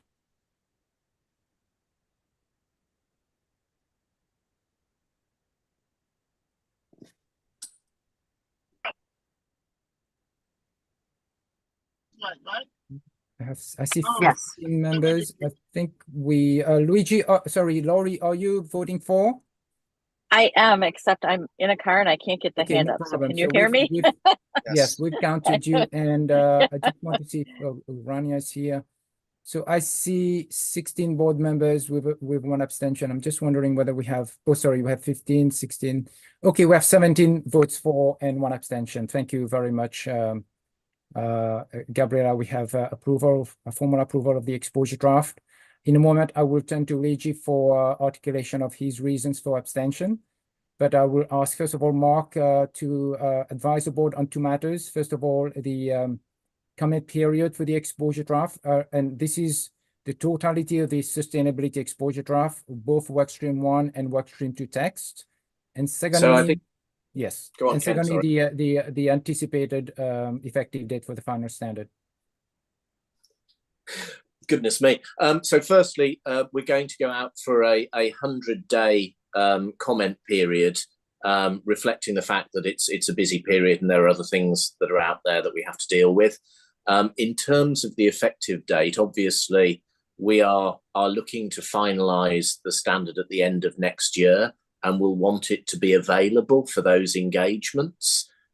We don't want to be in a retrospective application, but nevertheless, we'll want to be encouraging that it's adopted with effect from the 2025 reporting year, which will be consistent with the way that in the way with which both the reporting and assurance frameworks will work. Yes, and thank you very much, Mark. And what I would add is we will certainly coordinate with IEESB to make sure that our effective dates are fully aligned. Thank you. Thank you. Sorry. Yeah, before we take any additional comments, I will turn to Luigi. Luigi, if you could share your reasons for your abstention with the board, that would be useful. Yeah, thank you, Ken. Yeah, as I discussed many times during the last month and weeks, and as I also commented in writing many times, we are preparing here certain provisions without knowing the performance standard and without having any idea of what they would be. And therefore, anything we are writing so far about group assurance or section 5, 4, 6, or 4, or 7 are an idea that we have about the future, about how this performance standard would be shaped, but this idea has no ground. And therefore, at the moment, I am not in a position to assert that this exposure draft, if there are no comments, would be the final pronouncement. And therefore, I prefer to abstain instead of voting against this standard. Okay, thank you very much, Luigi. Okay, thank you very much to all of you, especially to those for those it's very unsocial hours. Thank you for this result. Thank you for these 2 years of work to get to this result. I think that we all have reasons to celebrate tonight for those for which is still time. And I would also like to extend a very special and warm thank you to the board members who are leaving us today. This is a very special moment, the very emotional one, because we said goodbye in New York, but now it's time to say goodbye, even if until the end of the year you will be with us, and after that as well. Thank you, Jens, Yao Shu, Sanjeev, Felicia, for your amazing contribution and for your company along this journey. And we all wish you all the best for the next chapters. And I also would like to extend you a very warm holiday season's greetings. And well, for those who celebrate Christmas, Merry Christmas. Christmas, I hope that you all have the opportunity to rest and to process what we managed to achieve here today. And again, very special thank you to the task force and to the staff who allowed us to get this done today. Thank you very much, and I hope to see you soon, early next year. Thank you. Bye-bye. Thank you very much. Thank you. Thank you. Thank you very much. Bye. Bye. Season's greetings. Thank you very much. Take care all. Christmas. Goodbye.